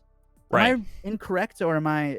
no, you are correct because Please, you're giving the context and specifics as to why it would be funny. Or the situation occurs. It's not just, don't be mean to women. It's like, dude, of course. Oh, thanks. Yeah. Respect a Ladone. That's Italian. So like, not that there's a problem with saying that because a lot of people need to hear that. Right. The people that follow you don't. The people that follow you don't need to hear that because that's why they follow you, because they already know that and agree with your ideals. Right. Exactly. And you're able to express that idea in a way that isn't just generic clickbait shit. You can do it in a way that is like interesting and funny even, and make a skit, do something satirical. Let's go. Let's see. Make some shit. Like if you're a content creator, stop putting out stupid opinions. No, good opinions that everyone agrees with. Stop it. Be specific. Clip that and put it on Twitter. Streamers, you're content creators. Wait, hold on. Do it one more time. Ready? Streamers, you're content creators. Stop putting opinions out on the internet that everybody agrees with. Please, if you're going to do that, make it interesting. Make a skit. Show me some satire. Show me something, please, other than just your opinion. Because in all honesty, I've heard it before. There you go. Okay, there. That's all I got to say. Sick. And that's the tea. Right. There you go. And there it is again. There's the dumbass shit where everyone's like, please don't share that on Twitter. Don't do that. Because then it's just participating in all the dumbass shit. Everybody knows what I just said. Right. I'm doing the same thing, but to a different crowd. Right. Of course. Now, I think I know it's really shitty to say this, but really what it comes down to is it's the inability to be specific in a positive or negative light. There it is. You nailed it. Wow, that's actually perfect. And like I actually have a curiosity. No, I have a question for you. So, I believe I try to think of like the Twitch platform and the circle of friends and people that like I interact with as coworkers. So so funny you say that. Is that weird? Not at all. Keep going with, do you have more to that? Yeah, I do have more to that. I think of them as coworkers. So the way I explain this is like if I have a rapport with you and we've had a conversation, like I should be able to raise my hand and be like, yo, dude, you shouldn't really do that. And it doesn't even need to be in public on Twitter. It could occur in DMs. It could occur in a Discord conversation. Yes, exactly. No dirty laundry, baby. It's not fun. Right. And so I don't think a lot of people know that, or they're unwilling to do it. So it's like, because a DM is extremely personal. All of a sudden you're like in between two people. It's like, am I allowed to do that? It's like, fucking do it. Like, if you feel like you have the rapport with that person. Today. You did? Hell yeah, dude. I did. I pulled someone aside in the middle of a dumbass Twitter argument that I saw, and I was like, listen, like here's my perspective. You may act as you may, but I disagree. That's like, that happened today. Yeah. And I'm glad that I did it because they were receptive to it. And you know, both people involved were really awesome, and I love and respect a lot. So I didn't want to see people get mad at each other or shitty with each other over something that is clearly a miscommunication. You know what I mean? Yeah. Well, a big part of that is like you have the rapport with people. So like, what are the let's talk. I do that a lot. Let's talk. Well, let's talk briefly, because like this may be normal for you, but it may not be normal for everybody who's watching, right? So what are the ingredients to delivering feedback? So we have positive and negative specific feedback, or otherwise known as constructive feedback, right? And both of those, the way they do it is they cite a behavior specifically that positively or negatively affects the people around them. Correct? And so going forward, positive feedback would be, okay, well, now I can go forward with this information, continuing the behavior because it continues to positively affect my colleagues and the people that I'm around. Negative behavior is like, okay, well, I shouldn't do that because people are gonna get upset at me and it will ostracize me, which is what we did in fucking Tribes, right? The key ingredients for that is the rapport part. And so you can't, just because you're a streamer, go into somebody's DMs or thread and you not know them and be like, you can't say that because you're a bigot or whatever. Like, wow, you know what I mean? Stop like, it. Right. People on Twitter. Right. Yeah. The rapport part is extremely important. Like, just because we're in this digital age doesn't mean that we need to throw out the window of, okay, well, I don't know this person, but I don't need to know this person because what they tweeted is fucking ignorant as shit. Well, it's like, okay, well, obviously there's a threshold, and if they pass the threshold, it's like they need to experience the shit and not. I don't even need to participate. Like that guy who tweeted at Twitch saying he got denied. Like, let that man live his fucking life in that bubble he's in right now, and he will learn eventually. He doesn't need people to tell him or teach him. If he wanted that, he would have asked for it. You know what I mean? Like, oh fuck. Yeah. Oh fuck. Yeah, dude. I could scream all day about that kind of stuff. 100%. And here's the thing. I will not sit here and say that I've never done it before. I still do it. We've done it. Yes. It's fun. It's fun. It is fun.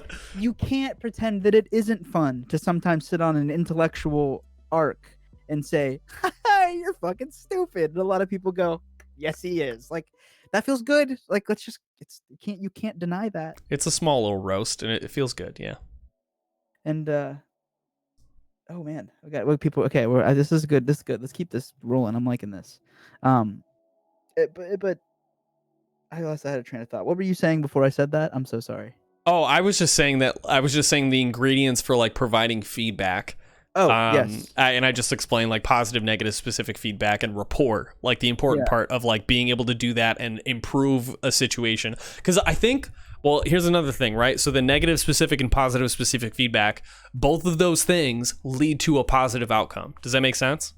Yeah, assuming that it's done correctly. Right. If done correctly, and you have the rapport, that's like the big part. Yes. Right. Yeah. So yeah. I used to have a lot of problems with hardline opinions, and I've talked about this, and like this is just things I've done. Like a lot of. I remember that tweet, by the way. I've done a lot of talking with my really close group of friends, and they've helped me grow in a lot of ways to like just think about shit, you know, like just to like cut out shit that I was participating in. And it hurts to hear that feedback, but like yeah, I kind of decided like a lot of problem with like conversation right now is people will say this is the way things are and it's disgusting any other way, or it's bad any other way, or you know, I think that this is the only way to do things. Like, one, that adds zero things to the table. Thanks for giving me your opinion and stating it as fact. Right. Two, it just pisses people off. You're just invalidating a whole group of humans that feel differently. Like, right. That's gonna upset people and cause discourse. So like, you're not doing anything whenever you act as if you're the only correct thing that there is. You know what I'm saying?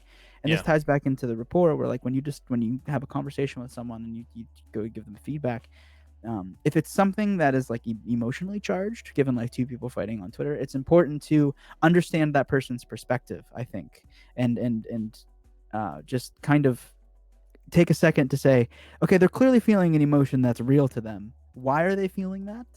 And if you're able to piece together, great. If you can't, that happens sometimes. Right. Emotions aren't always rational.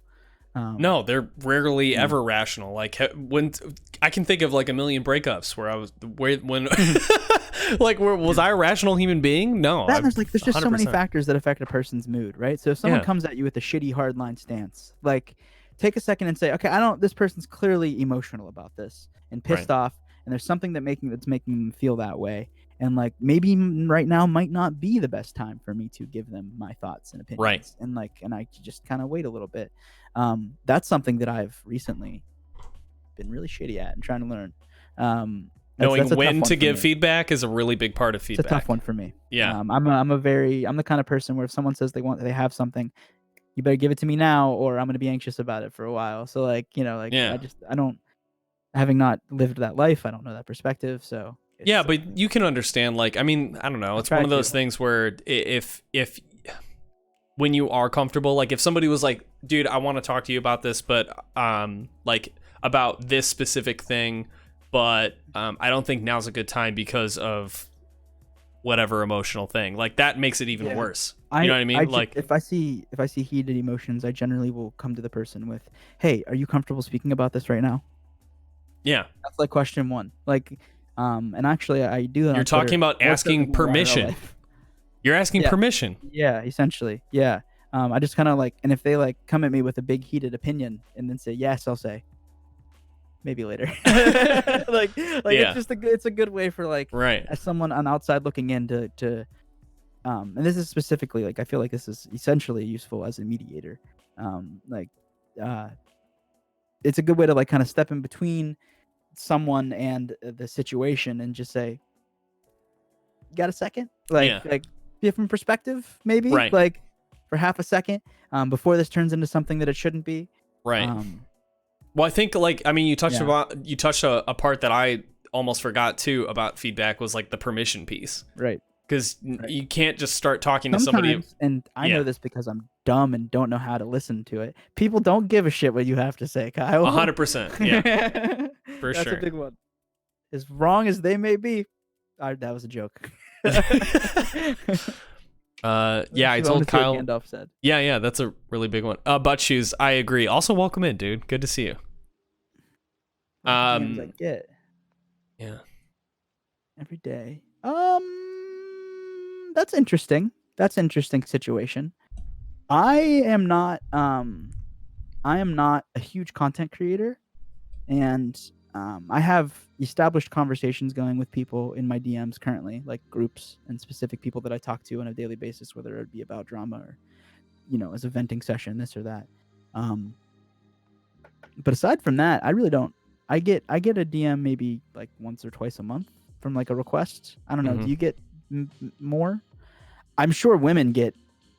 I'm sure depending on the women and whatever content they choose to make. I'm not blaming them. That's not what I'm saying here. You know what I'm saying? Like, that is a factor though in the amount of DMs I'm sure a woman gets. You know what I'm saying? For sure. I don't mean to be. I don't even have to explain myself. Yeah, you don't need to. We know. We know. Fucking. That's also something I've been trying to do is like recognizing when I don't need to like qualify something. Like people know I'm not a shitbag, so I don't need to explain that. You know what I meant. Right. Kyle and I block one another each day. Yeah. Do you? Humble and I actually fully slander each other on Twitter. Yeah, I know, dude. I apologize for blocking him after your birthday. Don't. Fuck that guy. Listen, community of KonkyDong64. Block Tumbledores on Twitter. Do it right now. Fuck that guy. It's not your birthday anymore, man. I just don't make the rules. It's your choice at this point. Them's the rules. It wasn't on the 12th. On the 12th, you didn't have a choice. Now you do, but I'm proposing the option for you still. So go for it. Okay. I would appreciate it. If you care who I am, block Tumbledores. Oh, man. I love it. I'll take every platform. That's great. Dude. Yeah, I hope I end up... Oh, I'm sorry. Go ahead. No, go ahead. I was just going to kind of like not wrap up, but the whole feedback not wrap up the cast. Yeah. Was just the feedback portion. portion of this, but like I really think that's a huge opportunity, and knowing the ingredients for all of this is really important because I don't know, man. It's just everybody's kind of doing their own fucking thing, and there's no instruction for how we operate. Fuck, there's doing. No, That's adult life, and it boils down to everything. Also, for the record, Tumble and I are very good friends. Yeah, we're actually. I don't want people getting the wrong idea. Anyway, yeah. I mean, it all boils down to like, we don't know what we're doing. Nobody knows that we have an inkling of what works on Twitter, but it's bullshit. Like it's not real. So like no. So like that's that's that. The real shit is no one really knows what works on Twitter or on Twitch, or there's formulas that are proven to be positive, but they are not necessarily one-stop shops, and no one knows what the fuck's going on. I don't know. Anyway. Then show you how the sausage is made. What? We're talking to the sausage king of Chicago, did you? Yeah. You should know that. Babe Froman. Yeah. Dude, nobody knows that. Well, I think that's a really big thing too. I think people have like a certain experience level with certain things, obviously, but to one of the biggest things that I don't see a lot on is people talking about the things they don't know and being confident in that aspect too. Like, I mean, who wants to retweet a post about I don't know anything about surgery? Right. Who wants to retweet that? Well, yeah, but I think like I don't know. It's whenever the conversation is had, and maybe it's because of the limitation of the character limit or something on Twitter. But whenever people talk about anything, it's always like it's not even saying I know, but it's a confident stance, like you had mentioned before. Yes. Without the like comma. I mean, I honestly, this is just like my opinion. I don't really know what's happening with this. I don't know. So, I have friends that I still keep in touch with from high school, very close with these guys, and none of them have Twitter. They're all on Facebook. They all still use Facebook. What the fuck? Really? I know. A few. Are you fucking serious? A few of them have like a Twitter, but they like casually use. One of them's a doctor that uses like Med Twitter a lot. Okay. But most of them like don't use Twitter. Like, they're not boomers. They just don't use Twitter. Like, that's just not part of their world. Okay. And I guess that's really not common over here in on the East Coast, at least in the same way that it is for me. But anyway, they do follow me. Some of them, the ones that do use Twitter, and they'll comment. They're like, "You're good at making it seem like you know what you're talking about." That's what they said. Like, they're like, the reason that their perspective on why tweets do well is because I say things in a tone that makes it seem like I'm correct. Like that's like the key, so to speak, to getting people to like and retweet your shit. And I agree with that to a certain extent. There has to be a certain air about what you're saying if it's a specific type of tweet. To get, like, you have to be confident in your meme, you have to be confident in your quote, you have to be confident in your statement. Or the extreme opposite of comedically not confident, that also works. Yeah. So like, the middle ground of like, I'm not sure, wishy-washy, nobody cares. Yeah. No one gives a shit about that. So what you're saying is the platform is the way it is because of how you have to perform on it in order to I'd say that's be successful. successful. A factor of it. That's a huge factor for sure. Yeah, it's definitely part of it. Man. I wouldn't use Twitter the way I use it if it had points and didn't have points and numbers associated with it. True. Nobody would use it. Nobody would use it. Like, a gamification is so important. Like, agreed. In every aspect. Apologies for the mic sound. There we go. You. If you say boomers one more time, guys, I'm pretty sure Topher Cakes is going to come into the chat. That's like literally his fucking bread and butter is boomer memes. Oh my god. Listen, have you ever heard the theory about why boomers are sometimes, and I say this is hard for me to say, that boomers are as dumb as they are? No, I don't. I have no idea. Or why they hold so many backwards opinions about certain things? No, I have Lead no idea. paint. What do you mean? So, lead paint is not necessarily in any of our houses or places that we live anymore. Okay. So, but it was when they were growing up and they were children. So True. Here's the deal. They were on the tail end of lead paint, and there were studies shown, and it was like the first ever cost analysis done in the United States, which is the IQ level versus like lead-based paint, like, and like keeping it in the economy, or like keep not banning lead-based paint. How much does that cost the U.S. in medical bills versus how much does it cost the U.S. in like fines, fees, whatever, like money from the paint industry, etc., like taxes and whatnot. And the first ever cost analysis that was done, it found out that the IQ, the bell curve of IQ against against Americans is shifted down 3 points if lead paint was kept inside, like in paint. That's a big deficit. Right. So it doesn't sound like a lot, but whenever you have a bell curve, it moves like the top 10 to 20% down the mid range, and it moves the last, bell curve of 30 to 70 to be the majority of the curve. Like it makes the majority of people in the United States would have like mental, I'm not entirely sure what the correct politically correct phrase is today. Mental disability. Thank you. Yes. That mildly maybe. Yeah. Sure, there would be a learning disability would be present. That would explain a lot of the mental health disorders that we're seeing in older people. Holy shit. So, and right, we are one of the first generations to not experience lead-based paint between the ages of 0 and 10. So actually, we are it stands for Generation X, which the reason that they're mixed can be explained by a lot of brainwashing. If you want to do that, if you want to play that game and say that it's societal brainwashing. Okay. From lead-based paint, doesn't like, you know what I'm saying? And we finally have listened to the point where we're no longer affected by the IQ drop of lead-based paint. It's a stupid conspiracy theory, but it's one of my favorites. And it's like, it's plausible to me. It's 100% the reason. Yeah, Gen X baby, I got you. I will 100% talk. They had a similar your weird nuanced opinions. They had a similar study for people in the South specifically because of a parasitic worm that was specific to the southern regions of or southern states, and basically it ingested most of the iron in like people's bloodstreams. Hold on. Interesting. Southern states. What was that? What is that? What was the factor that made it different than everything else? It made them stupid. That's why the whole like dumb. Yeah, how worm gave the South. This is the article. How a worm gave the South a bad name. What? So for more than 3 centuries, a plague of unshakable lethargy blanketed the American South. Please send that to me. Mm-hmm. That sounds very interesting. Digi, why didn't you share this with me? These are the kind of things we share with each other.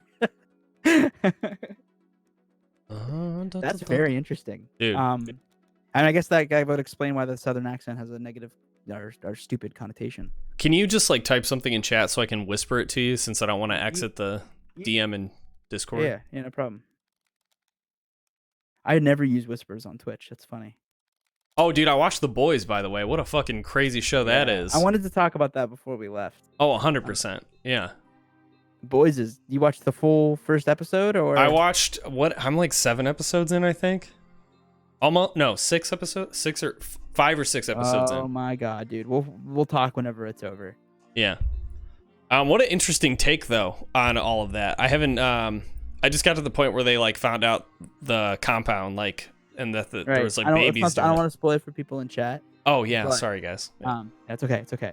Yeah, I don't want to spoil stuff for your chat, but like it is probably one of the most interesting takes on super able humans that I have ever seen in my entire life. Agreed.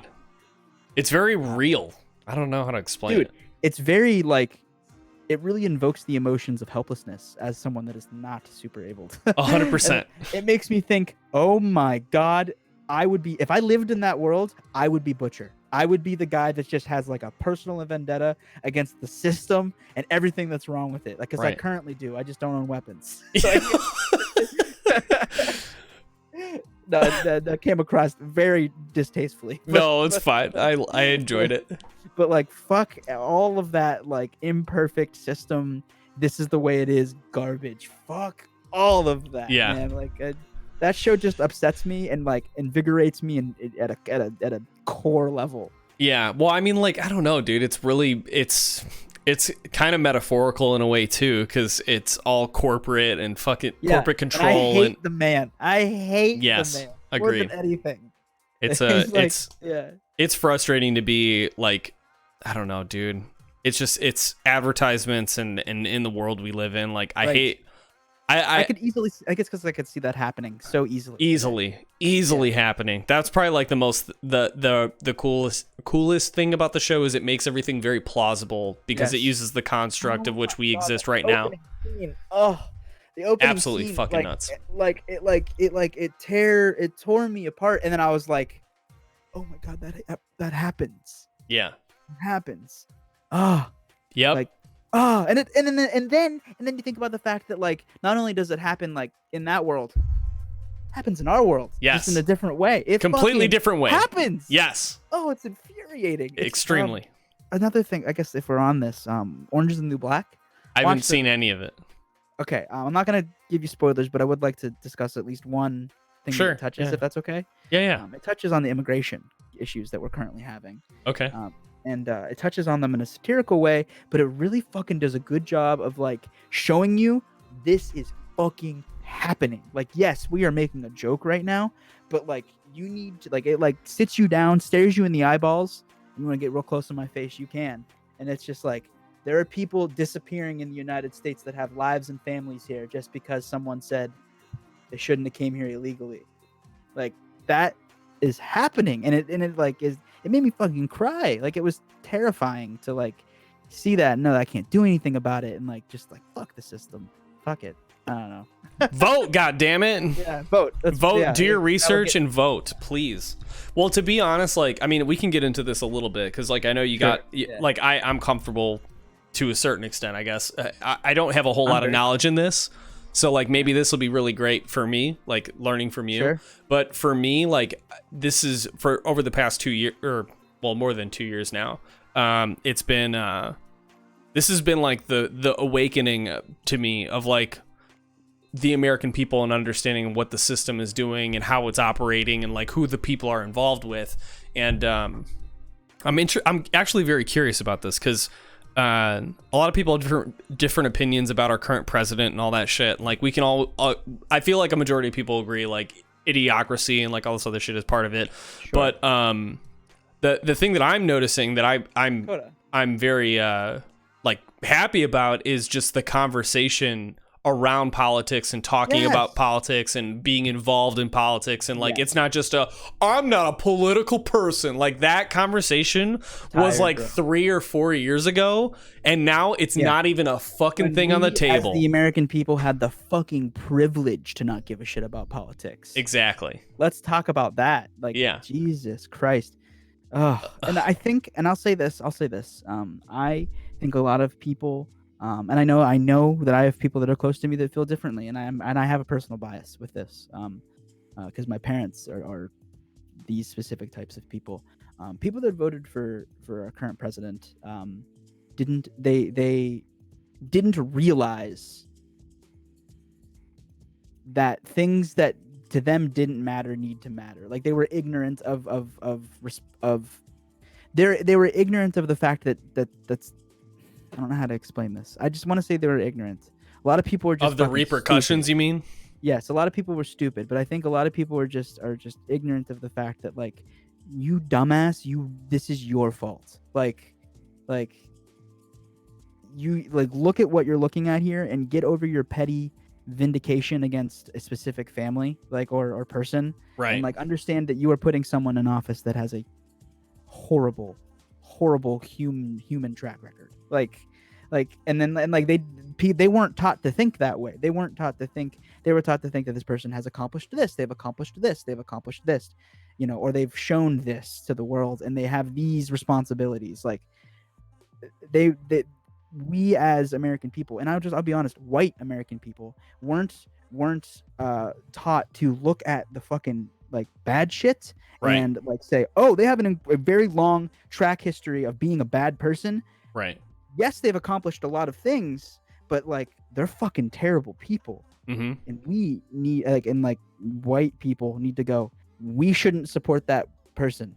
Right. Like regardless of how accomplished they may be and how good of a president they may be, right, they've done shitty things, and maybe we don't want them in charge. And there's a fucking track and that matters. Record. Yes, yeah. Like those shitty things do matter when it comes to positions of power. And those shitty things do affect our day-to-day lives, even though it doesn't affect you personally. Right. Well, I think Understand? Yeah. why like to add to this too, because one of the biggest things about it is I think this was something that was like coming for us, Oh, because it's a boiling over point. when you were talking about like the complacency, anyway, the privilege to not give a shit. right, the privilege to not give a shit, the privilege to not give a shit was like so apparent. It's like nothing can go wrong, but the really awesome thing about this, again, like, and I know it seems like I'm trying to push it in a positive light, but again, like, this is coming from the perspective of somebody who's cynical. Oh yeah, of course. I appreciate it. Like you gotta voice like what you're feeling, right? So yeah, for me, like, I just to explain my background in this, like, I wasn't even politically active or knowing who was even in my own fucking state doing whatever, because I, again, like, the privilege of not knowing or thinking that I couldn't make a fucking difference. And it's like, what? Yeah. Like, what do you do when everything is shit? Well, you do nothing, right? But it's like, no, that's not the fucking, like, it doesn't make you're essentially in a crumbling building and refusing to do the maintenance or repairs on anything. So many people say, oh, there's nothing I can do. So many people say that. Yeah. Like, just talking that about fucking it. High lip, fucking one. that high lip mouth you did. Yeah. Nothing I can do, bro. Sorry, man. Sorry, man. I can't do anything. Sorry, man. Nothing I can do. Hey, man. He cut my taxes. Shut the fuck I'm like up. 10 years from now, you're not gonna be really fucking happy about that. No, but listen, for the first time in my, on like a lighter note, for the first time in my life, I've been affected by a decision that the president made. Like, I hate yeah. to like say that, but like, it's admitting that I did have the privilege, right? Like, for the first time in my life, the tax code was changed, and claiming my house that I just purchased didn't mean shit for my taxes. Actually, I owed money. Like, I would have owed money if I would have claimed my house that I bought this year. I have to claim it next year, but this year, you know, whatever. And it's just like, it's like one of those things where it's like, oh fuck, like I need to pay attention, and it can affect me. Like, not that I was thinking that, but I'm sure. But when it starts directly affecting you, and my parents were like, oh, so it's not what he promised on television and everything else, right? And props to them for recognizing and educating themselves. They've done that a lot this past year and a half. Yeah, well, they're hopefully not the only ones, but like I think would hope so. Yes. I think like the big thing is like you put, I don't know, it's like you put a fucking shit in the cogs, right? And now you're revealing like all the bad shit that's been going on for a long time. Am I wrong? Like, I don't know. I don't know why situation. Right. It's kind of like the call outs with the Me Too movement and everything like that. Right. People are finally saying things, and the people that are saying things are loud enough that people will listen. And even the discourse of disagreeing or agreeing has caused for like the feedback loop. So it's kind of ironic, but a president making a giant, super, crazy tweet like that on Twitter, the president tweeting anything, not only does it cause a lot of negativity and a lot of economical changes, which is a whole different conversation. Nuts, yeah. But like, it causes the discourse. People at work are like, you see what Trump's tweet was? And the fact that Trump's kind of an idiot has like 100% a good thing, so to speak, because like it's kind of become like the American meme to clown on our president. Well, that's like that Dave Chappelle's new special. Like, I love that. There's a part in there where he's like, I've never felt more American than when we hate on this motherfucker. Fuck yeah, dude. Fuck yeah, dude. Yeah, when we got a common enemy, like we're pretty on top of things. And it was the same thing like with Illinois had a really bad track record of bad fucking governors and people leading the state. And this new guy, give me a minute, Dakota. My dog is like crying up a storm, so I got like 5 or 10 minutes max. Okay, sorry, bud. Abruptly, no, you're totally okay. fine. You're totally fine. I would love to keep going. You're totally fine, man. Thank you for spending so much time as much time as you have, for real. Shit, I lost my train of thought. I was about to say for as much time as they have. Wait, what the fuck? On the president. Oh, hey, great. Good job, Kyle. Killed the conversation. No, you're fine. It's not coming back. Oh, Illinois guy. Thank you. Illinois guy. So we had a really bad track record with governors and shit, and JG came into power. He legalized cannabis for us, like he said he would. And there was like a whole lot of clout, or not a whole lot of clout, a whole lot of bullshit surrounding this guy. And I think the pressure for these people that are coming into power and being elected and all this stuff is tenfold because we already fucked up once for 4 years, right? Yeah. So, right. so there's enormous pressure on these people to like not only hold their word, but you have to perform. And if you don't, you will never, ever be politically active ever again. So yeah, this is a big year. Huge year. So I think it's going to be exciting, man. I know you got to take your dog out. So yeah, what's when are you streaming? Are you streaming tomorrow? What's going on with the schedule? I'm probably going to be off for a little while. I will probably be back on Monday next week. On 7 p.m. Eastern Standard Time. All right. Exclamation point Kyle in the chat. Please follow Kyle on Twitter and oh my god, I almost just said Twitter and that was it. And Twitch, please. Touched on some shit. Dude, yeah. Today was good. Yeah. Well, we'll definitely have to do this conversation again, man, for real. Yeah, man. Come on over to my stream. Let's play video games together and just talk about shit. I'm fucking down. That sounds like a great time. Yeah, agreed. Sidebar. I love the name of your stream team, Lost in the Sauce. Love that. Yeah, man. Thanks, man. Love that a lot. It's super funny. Yeah. Super great. Yeah,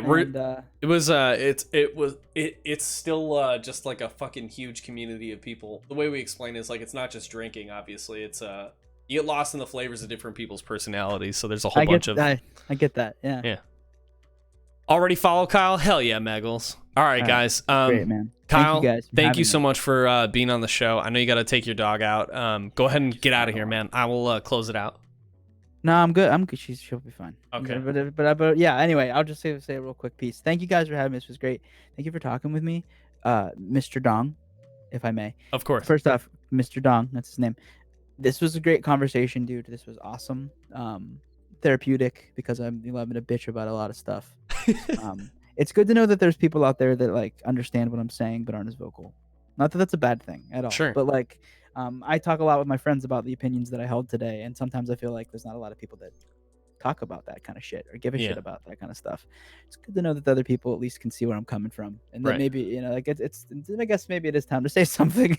Well, yeah, and well, like a big thing about this too is like I don't know how to do what you've been doing, so like if I don't either. So I mean, dude, if I'm like, hey, I'm gonna tweet this, like I'm gonna DM you now. You know what I mean? Like, do it. That's awesome. I welcome that. Right. Like I wanna say shit, but like I don't fucking like I don't know if this is gonna be okay to do, but you've given like I have permission to do it. So thank you so much, man.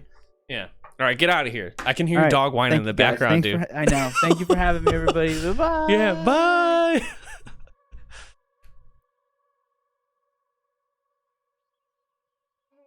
All right, guys. Thank you so much for joining the conversation tonight. Sincerely, it was a pleasure hanging out with Kyle. You guys are fucking sweet. Thank you so much. What do you guys got going on for the weekend? Oh man, what a fucking crazy, awesome conversation that was. Digital Main, Digi, have a great night, dude. Thank you so much for hanging out.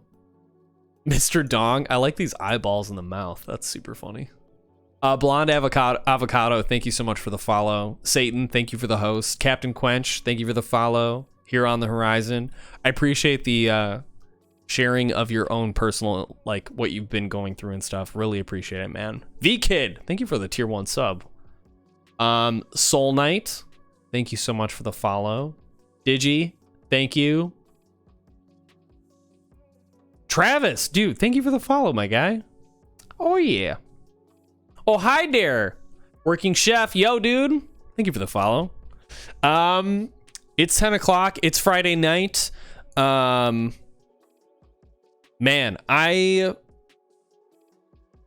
what do you guys want to do? You guys want to do anything? I feel like we should just pass it off. Like I only plan for the talk show. If I go into a game, like I don't know if I'm going to enjoy it as much as I could just be playing a game offline. You know what I mean? We could play some more Katana Zero. Do you guys have any questions for me about the show? Anybody coming in late? I'm not going to push over a police car. Hawks fan, yo! Dude, long time no see. I hope you've been well. Let's see who we got. Ba ba ba ba ba ba Bum, ba, ba.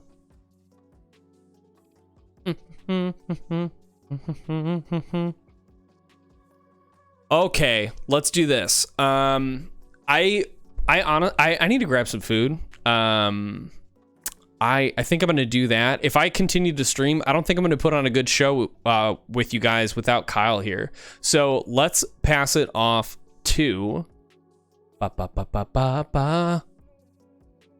Who we got?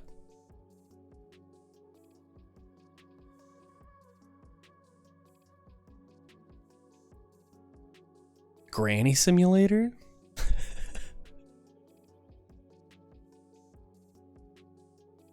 Where are we at?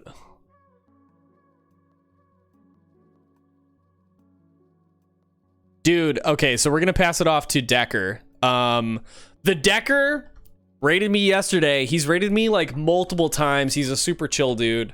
I haven't had the chance to rate him, so let's fucking do that. You guys can catch me tomorrow morning for some games. Please grab your cereal, sit down on the floor. We call it Saturday morning cartoons for a reason. We're going to be hanging out tomorrow at 10 a.m. Central Time, going till about 2 p.m. Playing some Metal Wolf Chaos, aka a game where you're a mech. You're the president in a mech, saving the United States of America against itself, against the vice president, I guess, who took it over. The raid message for you guys is going to be, there's a lot of hunks here in here. Bam! Feel free to add emotes, all that fun stuff if you want. Any of the places you're subbed to, just throw them in there. It's totally fine. Or you can just do copy and paste the message and use the standard emotes, whatever you guys like to do.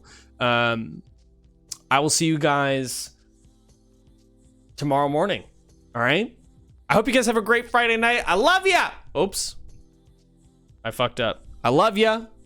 I'll see you later. Okay? All right. Bye.